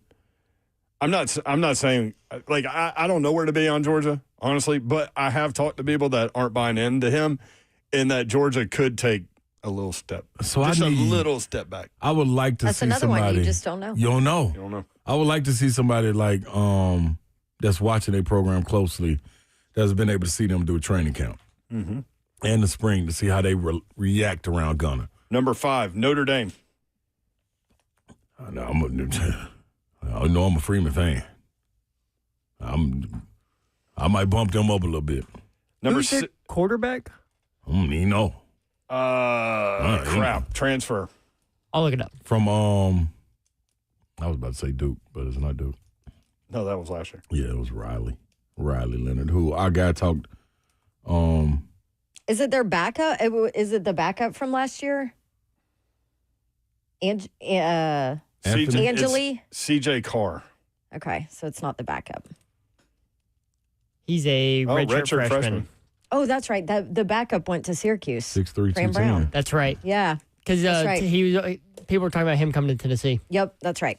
Number 6, Clemson. Number 7, Oregon. Number 8, Alabama. Number 9, LSU. I think LSU should be higher. I'm waiting to see. You know, I know. Yeah, it's always LSU and Penn State with you. Like, they should just play each other. But for different reasons, though. Yeah. LSU is the quarterback I never believe in, who I get proven wrong on every I know, time. but also look at the defense. Yes. With you. Defense was You've got Harold Perkins Jr. back. Yes. You've got the Witt, who I freaking love. He's going to be fun to watch on the Cam SEC. Witts or something like that? Witt Weeks. Witt Weeks. Witt Weeks, yep. I What's just the name? think defensively, they're going to be really good. I'm with you. Number 10, Miami. So 4 of the top 9 are SEC teams. Then other SEC teams, South Carolina 13, Ole Miss 15, Florida 17, Tennessee 18, Texas A&M 21. 4 of the top 9, as I said, 9 of the top So these 21 are are coaches' SEC polls. Yeah. coaches poll. Yep.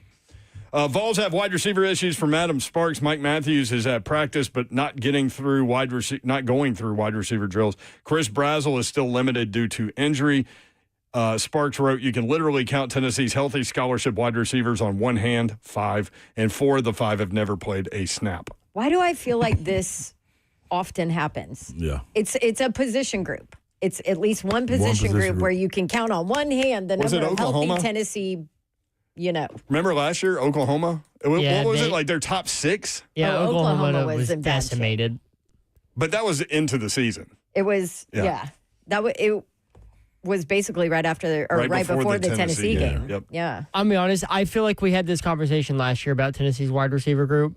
Or running backs or something. It's always a position group where they're not deep enough. But like last year was specifically the wide receivers, and it's just year 2. I mean, it is what you're not going to know until they go out there in a game.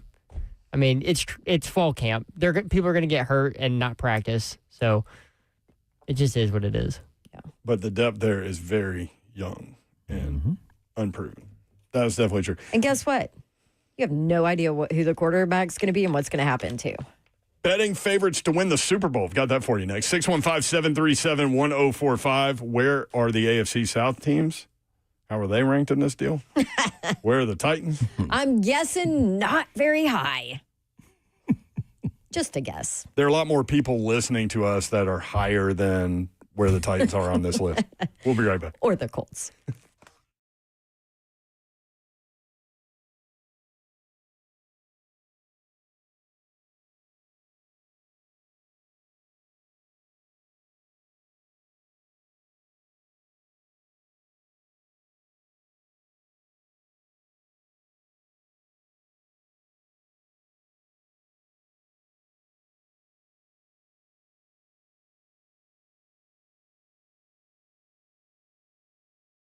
Want to tell you about my friends at Gupton Dodge Chrysler Jeep Ram. That's where you need to go to get that next new vehicle, whether you're looking for a car, truck, SUV, or Jeep, new or pre-owned. These are your guys, absolutely. Daniel Gupton and his crew ready to help you out. Just tell them what you're looking for. They'll point you in the right direction. Take your test drive. Go inside. They will help make the numbers work, and it will be that easy. Gupton Dodge Chrysler Jeep Ram, 3450 Tom Austin Highway in beautiful Springfield, Tennessee, about 30 minutes from downtown Nashville. Best vehicle buying experience you'll have ever had. Check them out online right now while you pretend to work. GuptonMotors.com is the website.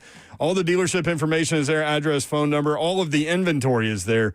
As well. Tremendous selection of new and pre-owned vehicles, and you can check them out, GuptonMotors.com. Some of the deals they have going on in the month of August, 20% off MSRP on certain 2025 Ram 1500s, 2024 Ram heavy-duty trucks over $10,000 off, 2025 Jeep Wranglers over $5,000 off, huge selection of pre-owned inventory with competitive market pricing, finance approvals for anyone, any credit situation. They can get you approved. Check them out, GuptonMotors.com. That's Gupton Dodge Chrysler Jeep Ram.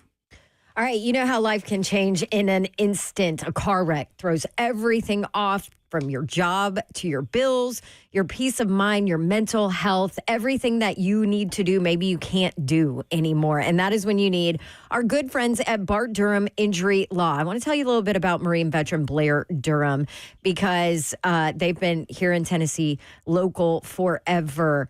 And I always run into Blair at charity events, giving back all around town. Blair and his team have been fighting for folks in Tennessee for years, making sure that insurance companies pay up.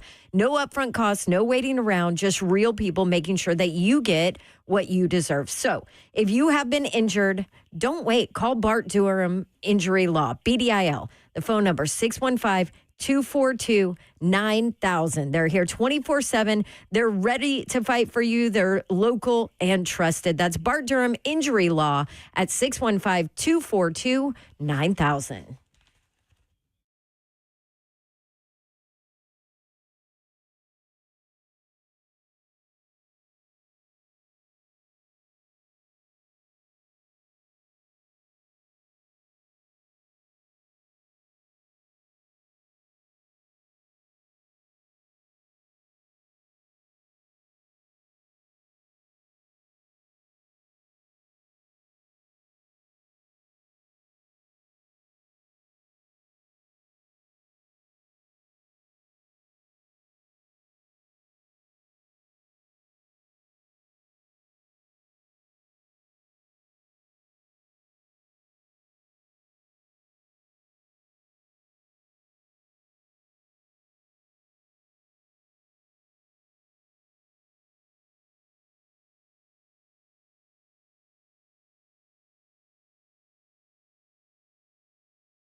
Three at 1045 The Zone. Hope you all are having a great day. And barbecue Pringles, man. Hey, man. They're legit. You got to be careful with them, man. That is really... That's the best Pringle flavor. Oh, my gosh. Barbecue. Sour cream and onion. Boo, Zeph. Did you just boo, Zeph? Absolutely. That's okay. It's still the best flavor. No, it's just for Zephs. All the Zephs out there. You need to expand your horizons and come around to our line of thinking because we are right and you are wrong. He can't. I'm not saying barbecue's not good, but It's the best. debatable. So I'm trying to figure out, Zeph, help us with this. Okay. The Any Given Saturday doc on Netflix comes out when? It's SEC football. They're going to be, 8 episodes? I think so. Vanderbilt just posted, they had a dinner and a movie where they got a sneak peek at it. Are they all wearing their Birmingham Bowl rings? Listen, first and foremost, hey, man, I'm with everybody winning. Me too.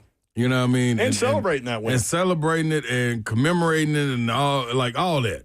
It's just easy jokes. Dude, those rings are unbelievable, though. I'll tell you those rings are Super Bowl-like rings. I hadn't seen them until you sent the picture. That's like a national championship ring, man. Just give me. I'm gonna tell you what I'm gonna do. We had a choice when we were at Pearl for making the Final Four. Mm-hmm. In the state championship in basketball back-to-back years, and it was like, man, y'all want to get rings? I said, nah, coach, we didn't win nothing. Like, give us a little, and we got a little pendant to put on the necklace. And that was it. That's cool with me. Like, I'm not putting no big old gaudy ring on for the Birmingham Bowl. Like, how many people was there? You know what I'm saying? No. No, Babs, I ain't Listen. Listen, I ain't going. You know going what? for them. You do you, Vanderbilt. No, absolutely. You do you. Oh, yeah. Absolutely. I'm not saying that. No. Wear that big old ring. No, yeah, hell yeah. Because if I'm out to Own it. dinner and I see y'all with it on, I'm going to ask, let me see that, man. What was that right there? That's a big old ring. What's that? And then you got to respond out loud in front of everybody. Oh, this is the Birmingham Bowl. And then everybody with their foreheads scrunched up looking and squinting like, where's that bowl at? I love it. Birmingham. Slay, this is the biggest win in that program's history. No, it's not. Listen. No, Alabama No, was. it's not. They Hell should yeah. have had an Alabama win. Give me that. ring. Listen, this was a big I'll do that season ring. for them. It's no So question. you It'll want be to wear remembered. something that Slay's right, caps though. it off. What It'll if, be like, remembered. 10 years from now and you're wearing your ring and you go to dinner and there's some cat that played at Ohio State won, man. the Rose Bowl or something? Come on, man. What was you doing with your ring on? And his ring bigger than his. Y'all are haters. Nah, man, that looked like a Super Bowl ring, man. That's all good. It was I a just little said, excessive. no, I would have took a A necklace. lot of Give me the bowls necklace. give them the option That's how. to get rings. Totally agree. Not every team does it Nope. for They don't. different Yeah, because bowls. I do know back when I was at Tennessee, like they would get rings for bowl wins. Right. Yeah. By the way, did you see Pavia hanging out with Kid necklace. Rock this weekend? Well, I mean, everybody hangs out with Kid Rock. A rock star with a rock star. I That mean, is not funny, at though. Kid Rock's, with Kid Rock. Yeah, Kid Rock's out there though. He's a rock Oh, star. he's out there, but Pavia's just living his best life. He is for sure. Slay, to answer your question, Any Given Saturday comes out tomorrow. Dang. Okay. Well, that's really tonight, right? Midnight. I'll bet it's at midnight. on, Zeph. I don't know that Oh, much. Give me a second. come on, It's not Zell. even Give me a midnight, second. is When it? does tomorrow start? It starts at midnight. Me and you will watch it tonight. Absolutely. Locked in. We'll spoil it for all y'all tomorrow. 615-737-1045 if you want in. This guy's out there too. Who? Not Thomas in Nashville, but the guy he wants to talk about. Thomas, what's up? Well, maybe Thomas is too. I don't know. Hello, how y'all guys doing today? We're great, Going Thomas. good, What's Thomas. up? First off, I want to know if y'all heard about from over the weekend about Jelly Roll in WWE at SummerSlam. Yeah, man. They dog jelly, man. They dog my boy, man. That ain't funny, man. They did? Yeah, man. I He got didn't hear beat on. about He got that. beat on up in everything, He man. did get a body slam down, though. He went. Yeah. Yeah, but come on, man. They had to do him like that. And then last night's ending where Brock Lesnar was showed back up. And then Yeah. one more thing before I let y'all guys go, I want to know what y'all's thoughts on the Titans this year. All right. Appreciate it, brother. Thank you, Thomas. Yeah, man. SummerSlam, they let Jelly. Man, you talking about a guy. I don't know if it's. I He's don't know if dropped some anybody LBs, hotter, man. Yeah, I don't know nobody hotter than Jelly right now? Like this dude here. Ever since he came on with us at the softball game over at the Sound Stadium. Yep. He been. And you boy. hung out with him in the dugout. Ooh, with him drinking his tequila. That was some night. Right there. I remember they said, hey, we're going to go to this red carpet event. Oh, yeah, when y'all going right now? All right, I bet. I'm going to meet y'all over there. Going home, man. Y'all living a different life than me, bro. They just keep going. Man, y'all keep on going. Yeah, there's no brake pedal. Yeah, man, tequila in backpacks and other stuff. Nah, I'm cool, man. What were you during that game? What was I doing? Yeah. I was beer. I did shotgun, and I ain't had no choice but to take some tequila shots. And Jelly was pouring it up the whole time. No choice. None. You don't like to mix things, man. I don't, but that's what I'm saying. I always make you nervous. Yeah, he made me nervous. Exactly what I'm saying. Jelly rolls. He the move, man. He is popping. What about the time you drank with John Daly? Man, now that right there, that's a whole different atmosphere right there, man. You better be ready. Have you watched matter the of new fact, Happy don't be Gilmore ready. movie? Absolutely have. Okay, good. Yeah, that's him. That is, The Happy Gilmore too. that is actually that's John Daly, man. Shout out to John Daly, man. He probably in the city right now. Yeah, he probably is. Mm-hmm. Great movie. That's who we need to get in here and get in the boom boom room. It's rough to pin them down, man. Rough got to pin down. Usually. Rough guy to pin down. Yeah. Leave it right now. Didn't get to the betting favorites to win the Super Bowl and where the AFC South stacks up. We will do that when we come back. Stay tuned. 3HL. We did learn about Jelly Roll and tequila in backpacks. We'll be right back.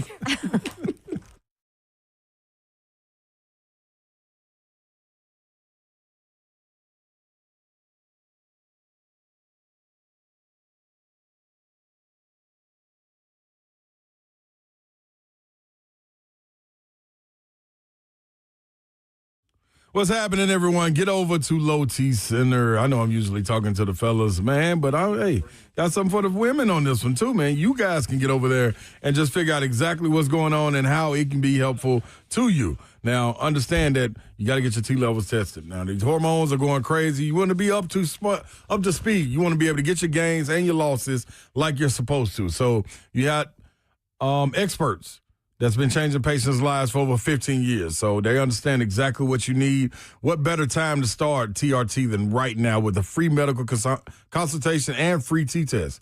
Best thing about it, with on-site labs to process your test quickly, if you qualify, you can start treatment that day. It's real simple. With locations conveniently located across Tennessee, you have one right there in Hendersonville and one in Brentwood. Going out there and going, get it in, man. Go to lowtcenter.com to book your appointment today. That's Low T Center, reinventing men's healthcare and women's as well. lowtcenter.com.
Good afternoon. It is 5:02. I'm Joe Spinano live from the 104.5 The Zone studios. Titans had an off day today after 3 straight practices over the weekend. They'll be back on the field on Wednesday at Ascension St. Thomas Sports Park before heading to Tampa Bay for joint practices with the Bucs on Thursday in the first preseason game of the season on Saturday. In college hoops news, the NCAA's Dan Gavin announced that the NCAA tournament expansion is off the table for this upcoming season, and the tournament will stay at 68 teams for now. The expectation is that is to resume talks for 2027 and beyond should expansion happen for March Madness. Hire Foundation Repair, whatever needs you need to visit USSTN.com. Bring news at once and your home for the Titans and Balls. This is 104.5 The Zone.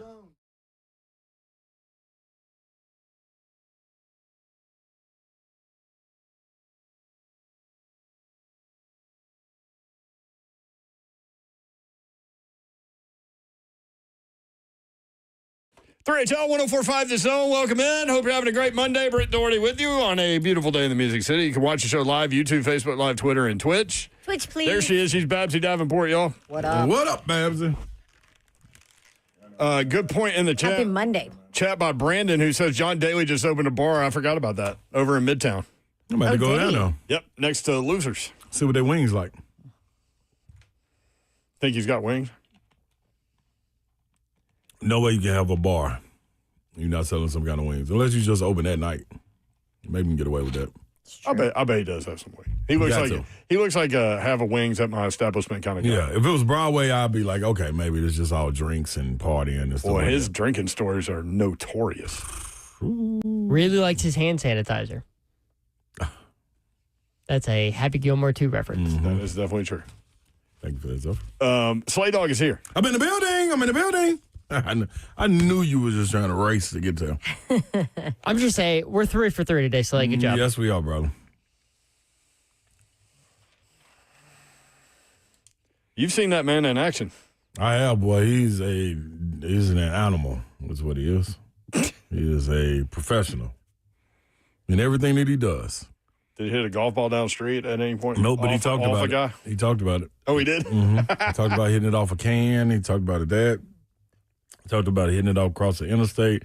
Talked about hitting a golf ball out on a tee out of a guy's mouth, like wild fried. Yeah, he did that one down by Losers, actually. He does it. I think. He used to do it at, what was the Hootie, the Monday after the Masters? Every year they. Oh, the Darius Rucker and would always Friends have thing. the, yes. Because it's still Hootie set and up Friends for. or something, yeah. It's still set up for the Masters. Yeah. Well, So fun. Yeah, he used to sell T-shirts in the Hooters parking lot. really? But they leveled the Hooters, I heard. So I don't know where Daly sets up camp.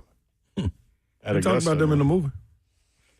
Happy Gilmore 2 was good, I thought. I did too. It was Okay, real so cool. there's mixed reviews. I mean, people. Yeah. There are some people on social media that say it was the absolute worst thing they have ever seen. Yeah, because nobody just likes the dog things, just the dog things on social media. I mean, But I think it's different that than the is first real one. life, though, Yeah. Mayor. very true. It's it is. different than the first one. So if you're expecting, it's like any sequel. You can't go in with an expectation. It's a 2025 Adam Sandler Netflix movie on a sequel from 30 years ago. 30 years ago. Man, the best comparison is what Eddie Murphy did with Coming to America 2. That's the best comparison. I still haven't seen it. I'm That's scared good. to see it. It's just like Happy Gilmore 2. It stands on its own. Okay. Don't go into it trying to figure out like how they spin it to make this person be this person and go into the sequel or stuff. Just go into it like I'm about to watch a good movie and laugh. Yeah. They did have some nice homage to the first one. They did, Yeah. and they had all kinds of little one-shot I mean, you kind of got to if it's part 2. cameos. We better. Word up. Well, good. I liked it. I'm glad it was on Netflix. Like I would watch. I'm gonna watch it again on Netflix. I wouldn't went to the movies to go see it. I probably would have went to the movies and seen it and got disappointed. That's a great way to put it. It's a Netflix But because movie. it was on Netflix, Yeah, it's it's like, cool. okay. I'm watching this at the house. I could have watched any other movie. Yeah, I'm gonna watch it again. I mean, is it like Top Gun Maverick that's actually better than the first one? That needed to be at the movies. Yes. That needed to be No, at the I was saying, movies. is it that? No, it's not that. Oh, no. Because, my hot and I never got pushback for this. As great as Top Gun was back in the day, the second one is better. And I don't get pushback from that. I feel like there's more of a story in the second one that you can follow. I ain't gonna argue. I won't do it. Tyler said cameo. Well played, Mayor. Thank you. Slay heard it. He just doesn't like to acknowledge when I do that. Sometimes. All right, Super Bowl odds. There you go. Super Bowl. Thank you, Babs. Sure. No, it wasn't me. It was Donald in the chat. Okay, Donald. Thank you, Donald. Hey, Donald. You think Donald goes by Donald or Donnie or Don or what? What do you Mr. think? Duck. Oh, come on. You just wasted everyone's mental energy with that. You're welcome. Super Bowl odds. What's Betting up? favorites to win the Super Bowl. Number one, Buffalo Bills are the favorite to win the Super Bowl, according to Bet Online. Hell no. Matter of fact, I'm going right now. They've won the AFC East 5 times in a row. So? Number two, Baltimore Ravens. That's where I'm going. That's who I went with last year. Yeah, I'm going with them again this year. Number three, Philadelphia Eagles. That's a hard one to pick against, too. Number four, Kansas City Chiefs. Pat Mahomes, man. Yeah, hard to bet against him. The Chiefs are number four. Did y'all see the stat? Did something just get thrown at you? Yeah, Ross tried to throw his bottle into the trash can and missed. It hit you? No. It almost did. We said on Friday that I don't think Babs has ever made a shot. I made that one. Remember that one time? You did? Yeah. A while ago. I remember that. Yeah, Kansas City Chiefs. Did you see the stat, like throws beyond 15 yards or something? Patrick Mahomes was the worst quarterback in the NFL last year. How about that? You know what else he is? Super Bowl champion. Yes, he is. Yes, he's got a lot of rings. Number five, Detroit Lions. Everybody loves them, right? I'm Yeah. a little iffy on them because they lost both coordinators. Ross and I were talking about this Lost a while both ago. coordinators. And Ben Johnson made that offense go, man. Yes, he did. His connection with Goff is something. It's next level. Number six, there's a tie, 3-way tie. Green Bay Packers, LA Rams, San Francisco 49ers. Wow. 3 teams tied for sixth, betting favorites to win the Super Bowl. Number 9, Washington Commanders. Y'all think they take a step back? Yes. Yeah. I thought they had CJ Stroud and the Texans did. Mm-hmm. Number And 10. part of that, though, was The offensive line the was offensive line awful. and Yes. lack of protection. Well, if they don't have it's still bad. Texans' offensive line is still bad. Yeah. I And don't know if, why people are buying into them other than the division sucks. and if Washington doesn't have Terry McLaurin, I mean, that's a big part of it. They will. I think they will. But They will. Scary Terry, they got to get some. They got to get their some ducks right. in a row. Yep. Yeah, these hold-ins or something. Did you say the Chargers already? Nope. I don't even know where the Chargers are on the list. Now I got to go look because they're not in the top 10. 2 teams tied for 10. Cincinnati Bengals, who I think bounced back this year. Mm-hmm. Wow. To Super Bowl odds, though? Yeah, but 10? Still, all right. tied for 10. is that playoff expectations for them? Oh, absolutely. Being that high? To be a Super Bowl Yeah. contender, you got to be. That's I mean, they had a shot at the playoffs at the end of last they year. caught fire late. They got hot. They got night. hot. And But you're this- right. That quarterback show on Netflix was great. It shows a lot, though. Did you watch all of it? All of it in 2 days, 7 Shows a episodes. lot. And they're almost an hour long each. So that tells you something. It shows a lot. That maybe you need a life? I don't binged. know. I binged for sure. Yeah. Sounds like you're dedicated to your craft. Tied at 410. Minnesota Vikings. Dedicated toward my craft. Yes. Huh. With J.J. McCarthy, huh? With J.J. McCarthy. I would go Bengals over Vikings. Yes. I would. If I they're would both too. tied at 10. I would for go. Super Bowl odds. Did you say Denver? Haven't said Denver. You didn't say Denver or the Chargers. I would pick. This how I get sucked into it every time with the foolishness. Having With- Minnesota at with 10 is Herbert. wild. He's basically I think so, JJ too. McCarthy's basically a rookie Yeah, no Basically a question. rookie. because he tore his Okay. ACL, right? Denver's 12th. So they were Okay. They were next. Okay. The Chargers are tied with Denver for 12th. Yeah, so okay, those are there your we 2 go. teams. I'm with you, though. I think Baltimore this year. Man, I Got to get over the hump. I mean, it's some. If they don't get over the hump this year, this is gonna be rough on them. All right, AFC South. Houston Texans Well, here comes the party poop. are number 1 in the AFC South. They are 33-1 to win the Super Bowl, which is good for 15th. So right in the middle, almost. That's actually, I think, better than impressive. I expected. Yep, I would pick Tampa Bay before them. They are too high, I think. Indianapolis, we keep coming back to too high. Indianapolis Colts and the Jacksonville Jaguars are tied 100-1 odds to win the Super Bowl at 25th. best odds in the NFL. 25th. Where are the Tennessee Titans? They got to be dead last, right? They are not dead last. 30th? We better than Arizona. Only 2 teams have lower odds. 30th. New Orleans? They're really 28th because they're tied with some people. Okay. New Orleans probably got a better. New Orleans is one of the 2. Hey, come on, Slay. What's the other one, Slay? The other one is the New York Football Giants. Negative. Carolina. No. Wow. Think Cleveland? quarterback situation. Yes, Cleveland. Cleveland, yeah. Yeah. So Cleveland and New Orleans are the only 2 that have lower odds than the Titans. Titans are 200 to 1. The Saints are dead last at 300. I mean, you wouldn't even bet that, No, right? Okay. yeah. Listen, I like to jump out there. I'm like, we do like to jump out there, but come on. That's a tough Come on, one right Slate. there. Yeah, $10, Slate. No, I can't. Like, this is a franchise that missed on 3 straight Yeah, first-round yeah. draft picks So- who aren't even on the team anymore. Yeah. So, hey, Slay. So, Caesar Sportsbook put this out a couple days ago. A bettor in Tennessee put this. $750 on the Titans at plus 20,000 to win Super Bowl 60. Their potential winnings could be over $150,000. Yeah, that's a potential live. Why wouldn't he just get at the home street home? That's 750. Yeah, don't do that, y'all. Don't bet that. We got better things to do with your money than do that if you want to give it away. Because that's essentially what you're doing. So FanDuel has the Titans. Super Bowl. FanDuel has the Titans at plus 17,000. We plus 5. We talking about the. Come on, Slay, $10. No, the line is 5.5 for wins.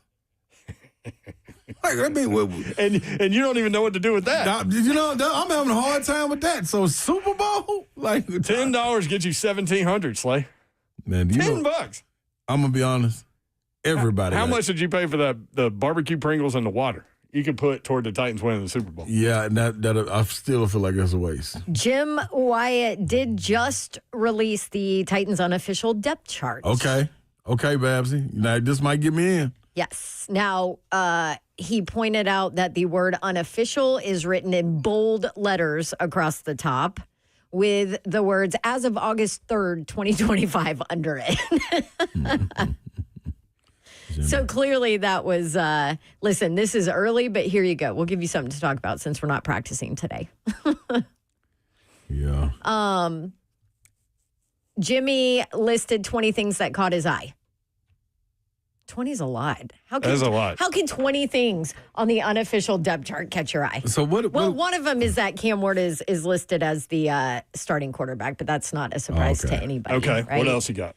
And Brandon Allen's the number 2, Tim Boyle's the number 3. So The head coach loves Brandon Allen, I hear. well, I mean, he doesn't have a lot of other options, Mayor, to love behind Cam. So I'm sorry, Tim. I'll tell you this, Boyle is tall, man. He's taller than He's 6'4". big. Yeah. I ain't even people boy. Yes. 3 wide receivers set. I ain't even Pete Boyle. Calvin Ridley, Tyler Lockett, Van Jefferson as the starters. Okay. You want the rest? What was Immediately behind them? Yep. Bryce Oliver. Yeah, we've got 3 minutes, so go. Bryce Oliver Jim is making DK. this team. Yep. Yeah. Elick, Manor. Manor. Dang it, Elick. You the one told me how to do it. I know. Alec. Behind that, Jaquan Jackson, Mason Kinsey, James Prochet, Matt Landers, Restrepo, and TJ Sheffield. So, How about Bryce you guys- Oliver as the number 4 wide receiver? yeah, but you guys have been on Bryce Oliver for the last week. Yeah. Yeah. All of y'all. He's going to make it. Yeah. Ojukwu is listed as Dan Moore's backup at left tackle, and Duncan is listed behind J.C. Latham at right tackle. Yeah. Jalen Duncan, which Ramon, who has been watching the offensive line, has been impressed with what Jalen Duncan has showed so far this camp. It's early, but you know. Yep. Skoronski's backup at left guard is Repsich. Blake Hance listed directly behind Zeitler at right guard, and then Jackson Slater listed as the third team right now at right guard. Yeah. Cush, obviously, parentheses pup list. Corey Levin, Sam Mustipher behind him at center.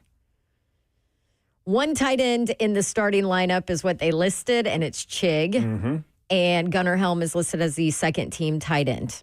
Gunner ahead of Wiley, DMR, and Odukoya. A lot of people think Wiley's going to get cut. Can I ask you a question? Which there were big talks about Wiley last year. Is this the most underwhelming unit on the offensive side of the ball where we thought that like it was going to be a little bit more competition? Seems like Chig is like handling this. Yeah, Chig's going to be the guy to start. Yeah, and then Gunner Helm looks good. But I thought like DMR, I thought Wiley was going to take a step. Thomas O, like I thought it was going to be more of a competition. Also, there's no way they keep 5 tight ends again, right? Not with all. Not with what they need at wide receiver. They sure as heck better not. Yeah. Not with what they need at wide receiver, offensive line, lose corner. my mind. I lost my mind last year. Yes, you did. I mean, lost my mind. Sure did. And then I stepped back and thought, okay, maybe we're going to see something different from this offense, and that's why you have 5 tight. No, we didn't. We didn't. No, we did. Well, but we later learned that that's not the offense that Callahan wanted to run. So he was trying to match it up with Levis. This is very true too. That was good. Okay. One out. Roll. Last year, Tony Pollard and Tajay were listed with the slash. This year, Pollard listed as the starter. Spears behind him. Then Chestnut. Man, Spears looks good to me though. You can tell he's injury free. Also, but Pollard has stood out to me numerous days. Well, clearly I think to looks them, great. too. Yeah. Yep. Depth chart on defense includes a 3-4 look, also with 5 defensive backs, including a nickel defensive back. Jarvis Brownlee Jr. starter at one of the corners. Daryl Baker Jr., the starter on the other side. McCreary starting nickel back. Sneed, but he's on pup.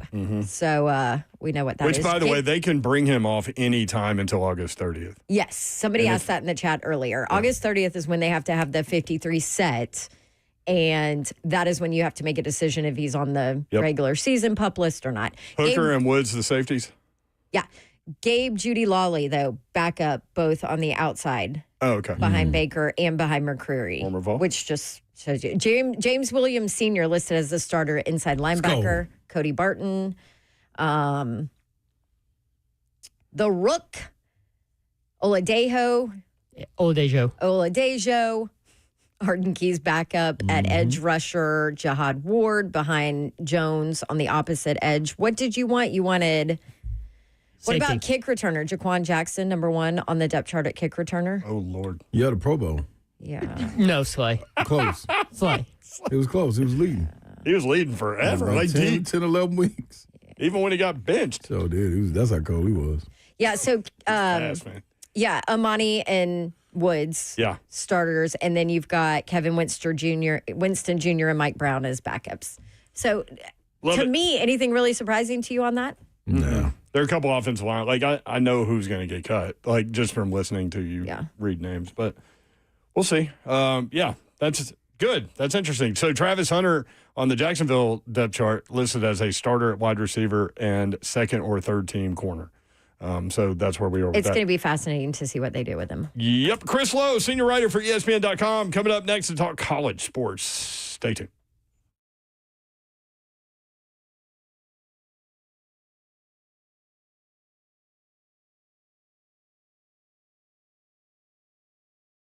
What's happening, good people? Spring Hill Heating and Cooling. They are the ones to cool you off in this hot end of summer, getting ready to go into the fall. You want your stuff to be working correctly. So go to springhillac.com. Spring Hill Heating and Cooling.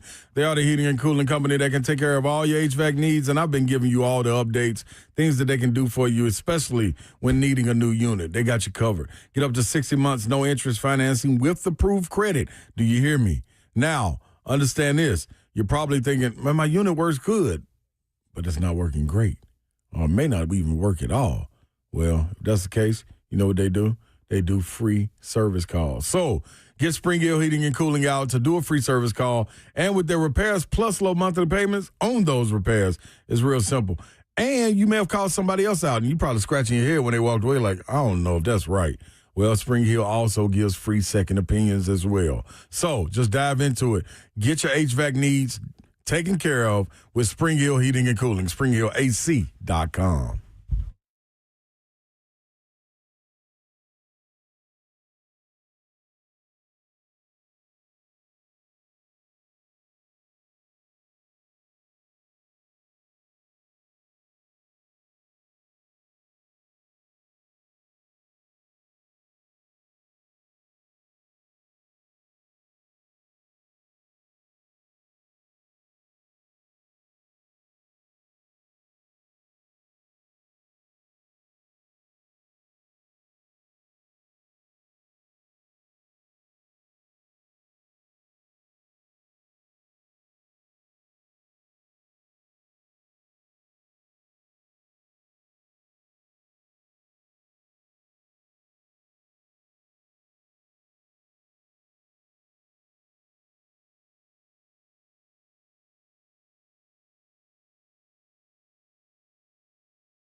3 Talk 104.5 The Zone. Britt Doherty, Don Davenport, Ron Slay. Chris Lowe joins us now from ESPN.com. Low Dog, what's up? How are you?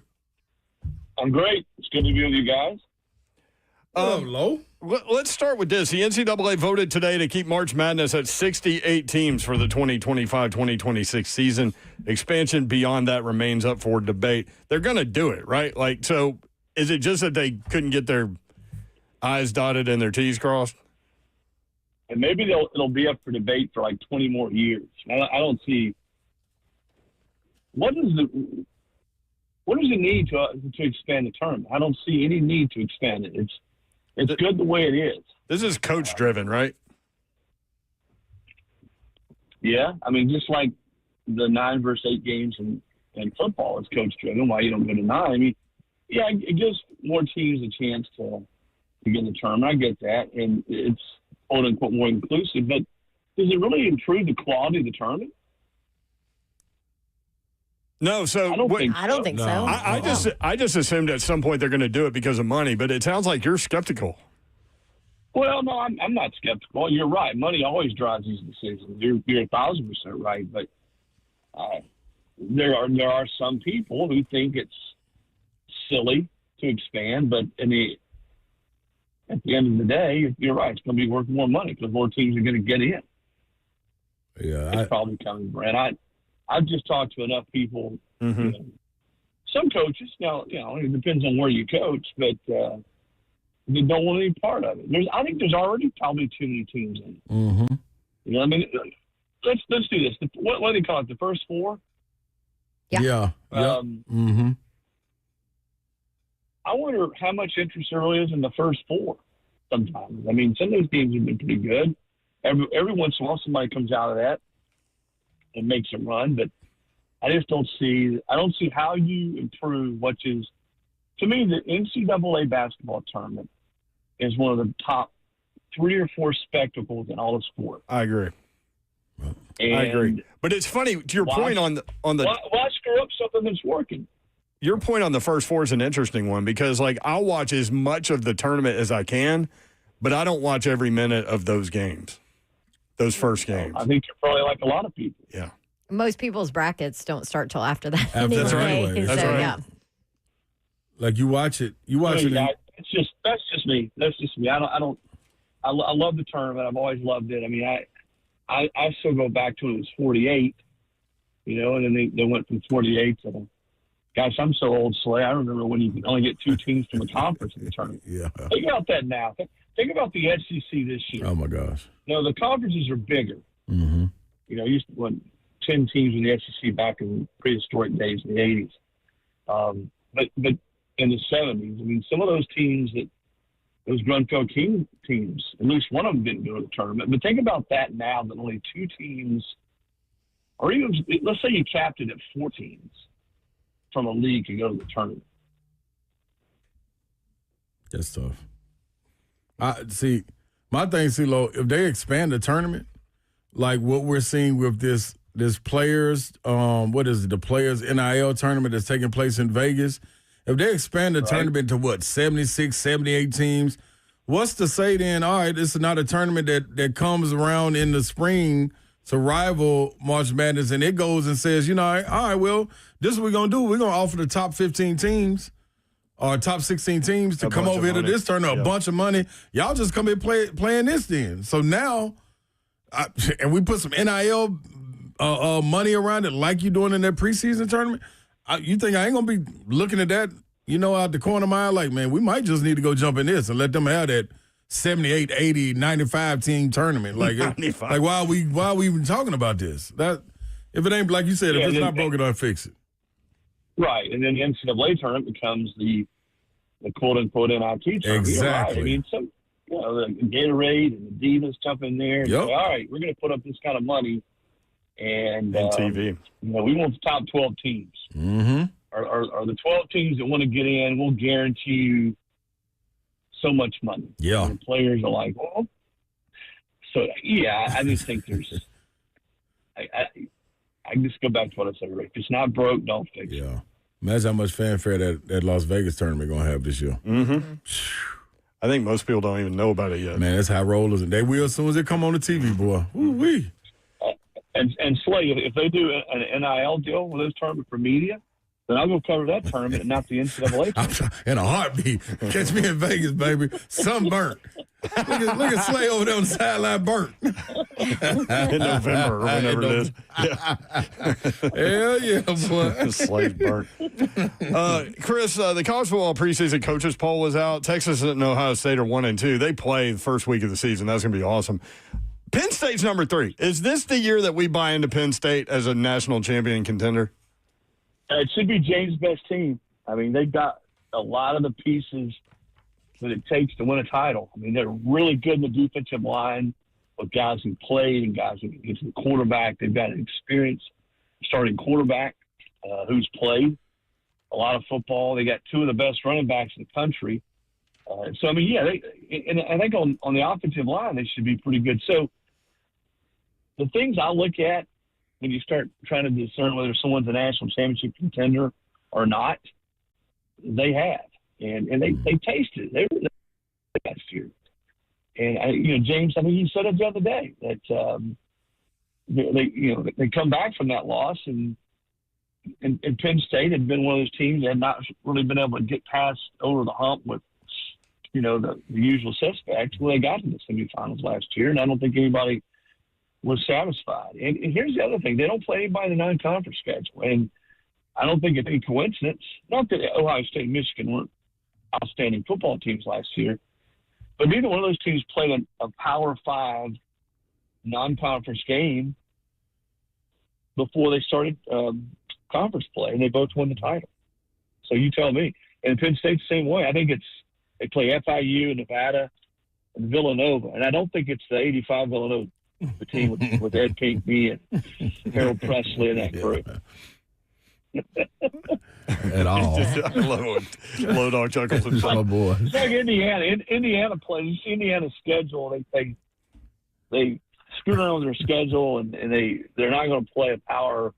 They're going to play Power 5 teams this year, and they're going to. I think they're going to sort of redo it. They've redone their schedule for next year, and one of the teams that's on their schedule is Indiana State. And I was sort of doing my schedule column, I guess it ran last week, and I put in there they play Indiana State in parentheses without Larry Bird.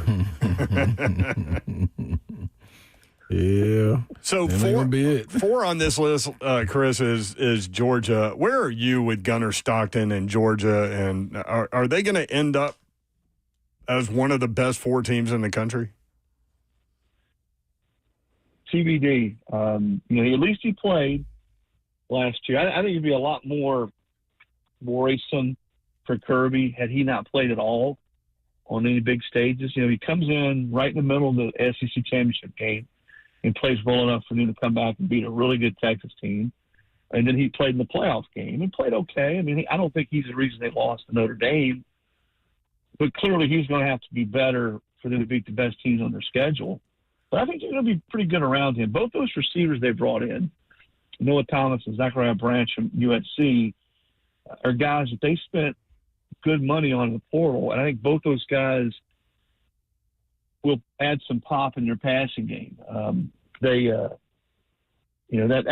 the thing. Carson Beck obviously was up and down, probably threw some interceptions that they'd like to have back. But I think getting more of a downfield passing threat, and typically they're going to be able to run the football. The thing that got me about Georgia last year is their offensive line didn't play nearly as well as I thought they would.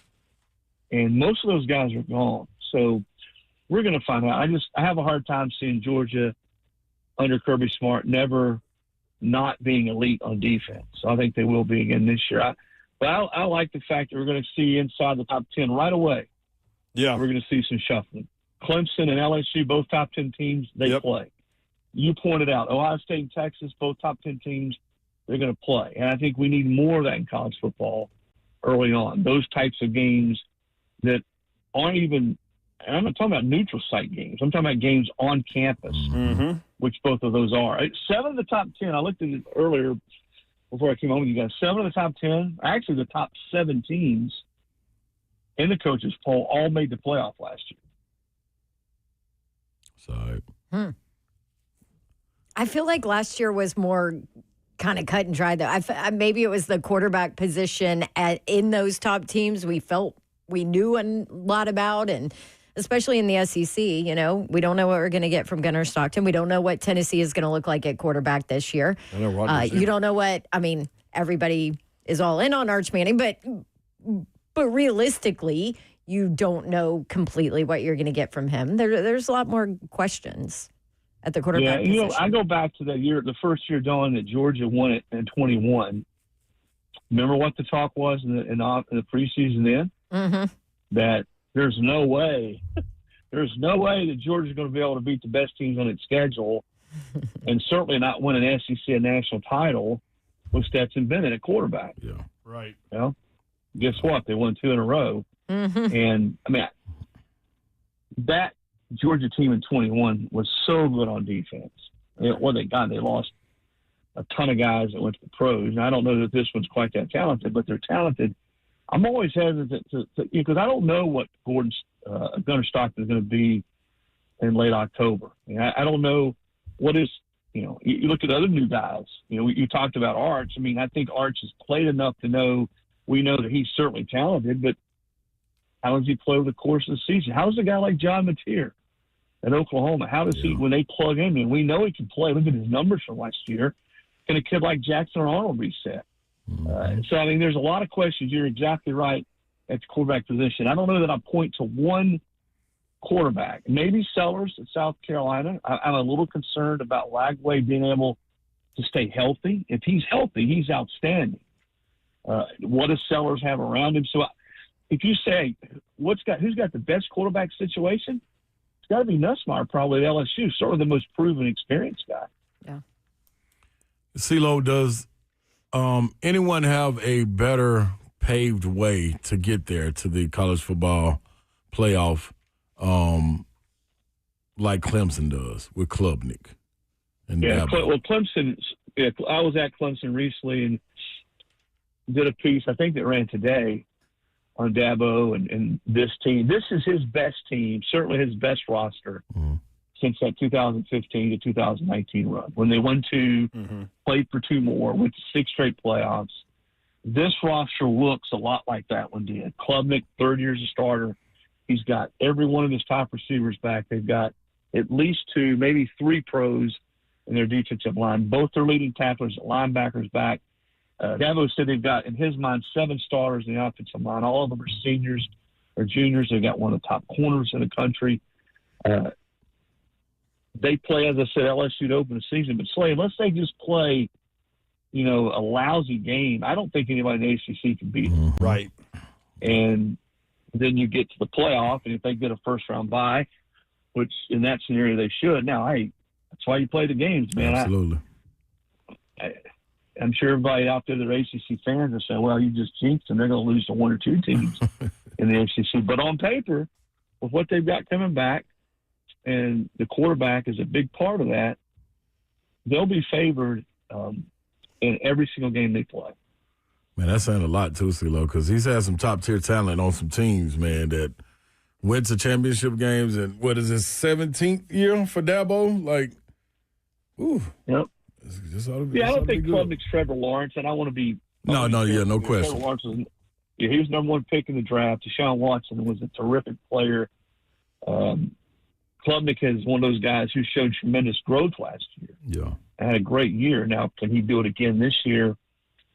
We're going to find out. But those teams in 18 and 16 that won it had a lot of great defensive linemen. Yes. And we'll see if this one stacks up. But Peter Woods is probably the number 1 tackle in college football. P.J. Parker, one of the top edge rushers in college football. So they just check those boxes.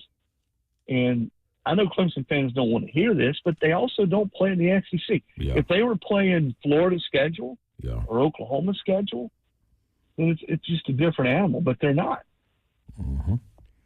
Chris, on the way out, Adam Sparks put this out. The Vols have wide receiver issues. He said Mike Matthews at practice but not going through drills. Chris Brazel still limited due to injury. You can literally count Tennessee's healthy scholarship wide receivers on one hand, 5, and 4 of the 5 have never played a snap. How concerning is that position? Because there's so much focus on quarterback. Yeah, I think another Tennessee receiver just dropped the ball, by the way, as you said that. Yikes. Damn, low dog. Well, that's the position. When you look at this team, I feel always confident with Josh Heupel's teams that they're going to find a way to run the football, and I think this team will too. But last year and really 2 years ago, they've not generated a lot of down. I know Joey Halsley said, "Hey, we tweaked some things, we adjusted some things to try to get the ball down the field better than we did last year." But to do that, you better have guys who can separate. You better have guys who can make plays in 50-50 balls. Guys that can get open, run the right routes, the timing with the quarterback. And on top of that, your question, assuming that, Joey's going to win the job, Aguilar, he hasn't had a lot of time with his receivers. It's not like they played and had a bunch of time to really get chemistry down. So I think that's the question. Their pass game, how quickly can they get that thing going? And it's not just the receivers. But you're right. There's not a guy or two in that receiving core you point to right now and say, "Hey, I know this guy's going to be a dog this year." He's proven it. He's done it. He's shown it over and over again in practice over the last couple of years. Now, someone may emerge or some bodies may emerge, but that's what I think. If you ask me, what does Tennessee really need to do this year to be a playoff team again, is they got to be better and more explosive in the passing game, because I don't think they can count and lean quite as hard on their defense. The defense is going to be good, but I think that's probably asking too much 2 years in a row to lean that hard on your defense. Love it, Chris. Thank you, man. At CeeLo ESPN on X. Thank you, brother. Appreciate you. Appreciate you, Low. Okay, guys. Take care. All right, Chris Lowe, ESPN.com. We come back to 3HL bingo card, and we'll revisit that little proposed trade from USA Today. And I got a prediction, too. Is that a real proposal? They wrote it. I don't know how real it is. It's not real if I'm the Titans, but we'll walk you through this when we come back. Not even close. All right. And you've got what? A prediction. You can go and bet this. It's going to come at the end of the season, but you can go and bet it. After the break? November 29th, yep. Stay tuned. We'll be right back.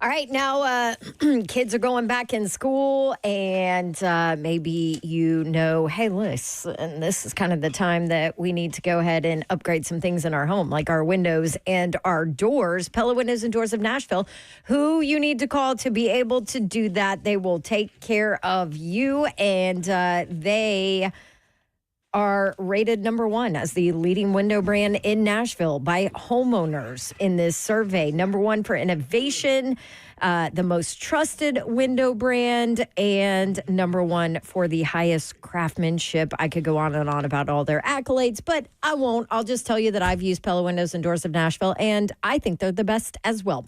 Here's the deal. They have a couple ways to get a hold of them. You can stop by one of their showrooms. They've got one in Franklin, 277 Mallory Station Road. They would love to say hi and welcome you in and let you see all the options. Or they have one in Hendersonville, 256 East Main Street.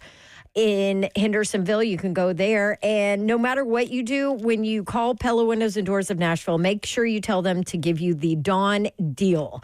So we do a different one every month for August, 50% off qualifying installations and no interest, no promo payments due if paid in full within 24 months. That's Pella Windows and Doors of Nashville. Schedule your free consultation. Check out that Dawn deal at PellaNashville.com.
3HL 104.5 The Zone. Britt Doherty, Don Davenport, Ron Slay. Let's get Misty in here from Bon Aqua. Misty, what's up? Misty. Hey, my beautiful friends. How are we doing today? Doing good. How are you? Great. Good. I just want to give a shout out All right. to our local East Hickman County, where I'm from. Our 10U baseball team, Dixie Youth baseball team, is in South Carolina, playing in the World Series, first time in our history. And they're representing Tennessee in the big orange and white. Way to go. Go Rip now. That's awesome, man. 10U. That's good. They're playing at 6 o'clock, so I'm trying to get on here and then put it up on my thing on my phone so I can watch it as I'm driving home. There you go. Love it. Thank you, Misty. Good luck to the boys. Shout out to the boys. And girls, probably. And you have a great day. Thank you, Misty. Appreciate Thanks, it. Missy. East Hickman. East Hickman. Bon Aqua. Bon of the Aquas. Good water. Gotta have some good water down there. Aquas, that's what it is. Yeah, good water in French. Oh, 615-737-1045. Yeah. That's why he said that. My 6 years of French paid off. Okay, yeah, you're putting it together. Yeah. There you go. Thanks, bro. You just agreed that, yeah, they probably do have good water down there. Hey, man. That's outstanding. Just trying to get the work done. 3HL bingo card real quick. Oh, okay. I thought we were going to go with Slay's November 29th prediction. It's at the very end. You gotta Very make- end. Yeah, Okay. you got to make the good people wait for it. Man. All right, bingo card us. 3HL bingo card. This is, things that we didn't anticipate saying or having said on the show. I think the worst possible defense for a rookie quarterback to go against. Easton Free said that. I think it's the worst possible defense for a rookie quarterback to go against. He's talking about the Denver Broncos in the Hey, Easton. Welcome to the league, Cam Ward. That's what she said. That was hilarious. Babs did that. That was me That was a good one. Was that making fun of clippable? Mayor. I'll have to go back and look for it. You got to get that one, though. I said I was like, from a maturity standpoint, about 12 years old. Yeah. Well, I mean, it's important to know what you are. Just flip somebody off and call it a day. I Strong Babs day today. understand Babs on that one, too. We're 3 for 3, Slay. We are? No, that was I what said Zeph that. said. Oh, 33 on your intro. Intros. good job, Zeph. Way to fight today. I ain't even peeped Boyle. I didn't. Slay said that. I ain't even people. I mean, he was out there. You didn't peep him at all. I'm like Baby Babs. When Cam goes off the field, I kind of like losing. She was not interested when number one went off the field. Mommy, where did number one go? That was my fault. It's a little bit like. I was trying to give her something to watch, you know, that she would zone in on, and Yeah, you she did the zoned right in thing. on him. That's all everybody's pointed out to me is Cam Ward. So that's once he leaves, I'm kind of out. But you ready to get this money? You have a prediction for November 29th? Is that what you said? Yeah, I'm deep in it. Is that the Egg Bowl? Nope. This is the. Egg Bowl's the 28th, I think. Yeah, this is South Carolina Bowl. South Carolina and Clemson. The state. Clemson, Yeah. South Carolina. Oh. Does that game have a name? Yeah. Game. I know the party that surrounds that game is called What the F. Is it? Yes. Well. I've never heard that, and I've worked When it's- that game before. When it's at Clemson, they shut down. I haven't been, but I had friends at Tennessee that would go just for Really? that party for that weekend. Yeah, and all the bars have all the kegs in the street. It's called the Palmetto Bowl. Palmetto Bowl. There you go. Palmetto State. Well, I'm telling y'all this right now. Clemson's highly ranked. They want to get their little playoffs derailed. South Carolina's known to do it. I'm telling you right now, when they come into William Brice Stadium, South Carolina is sometimes people they got a knack of playing against the home state team. But North Sellers put on a show last year at Clemson to squeak out a little win. They're going to beat Clemson, too, at South Carolina this year. I'm telling you right now. Wow. Do it when you got it. That's and you some feel advance it, notice there. You just know it. November. I'm telling y'all. And this game going. I mean, he might not even be there by then. Who, Sellers? Oh, what if he gets hurt? No, he gonna be there. Yeah, Babs, I don't know what you. Okay, Listen, that's a if he gets gutsy hurt, I call. hope you got that game. That's a gutsy I call. hope you got that game if he's hurt. See, that's the kind of thing people that listen to us will blame you if they have it, please. for putting that out I'm there. sorry, Lenore. I didn't mean to put that out there. No, I'm Such a telling you, good dog. kid, too. Like, dude, He wants to be an architect. that's all. That's all they want to be. Just want to be great. You know his stat line from last year, Babs? Yeah. Oh, they're still trying to. It's crazy. Yeah, okay. 417 crazy yards or something. Yes. Yeah. 423. What was it? He had 16 carries for 166 yards, 2 touchdowns, 13 for 21 passing, 164 yards, and 1 interception. Dog, with nobody to pass the ball to. That one play, he broke like 5 tackles. So when you add it, how many yards was it? Total yards. 320 something. 164 plus 166, Babson. Yeah. 330. There you go. I was 100 off. It's 330. Good job, yo. We got a mathematician. I can do weird math like that. Yes, you can. I can't. You need us to go? Yeah. Not the music playing. When he hit the other little music, though. What the hell music? Yeah, that'll come till you start talking. Oh, you're Your right about outro. that. You're right about that. So this may have You got 15 seconds till his music. Right Thank you guys for including us in your day and in your lives. We do not take that for granted, nor do we take it lightly. Hope you have a great night. Good night. God bless. See ya. Wouldn't want to be unless you were all of the parents that got to get up early. School's back.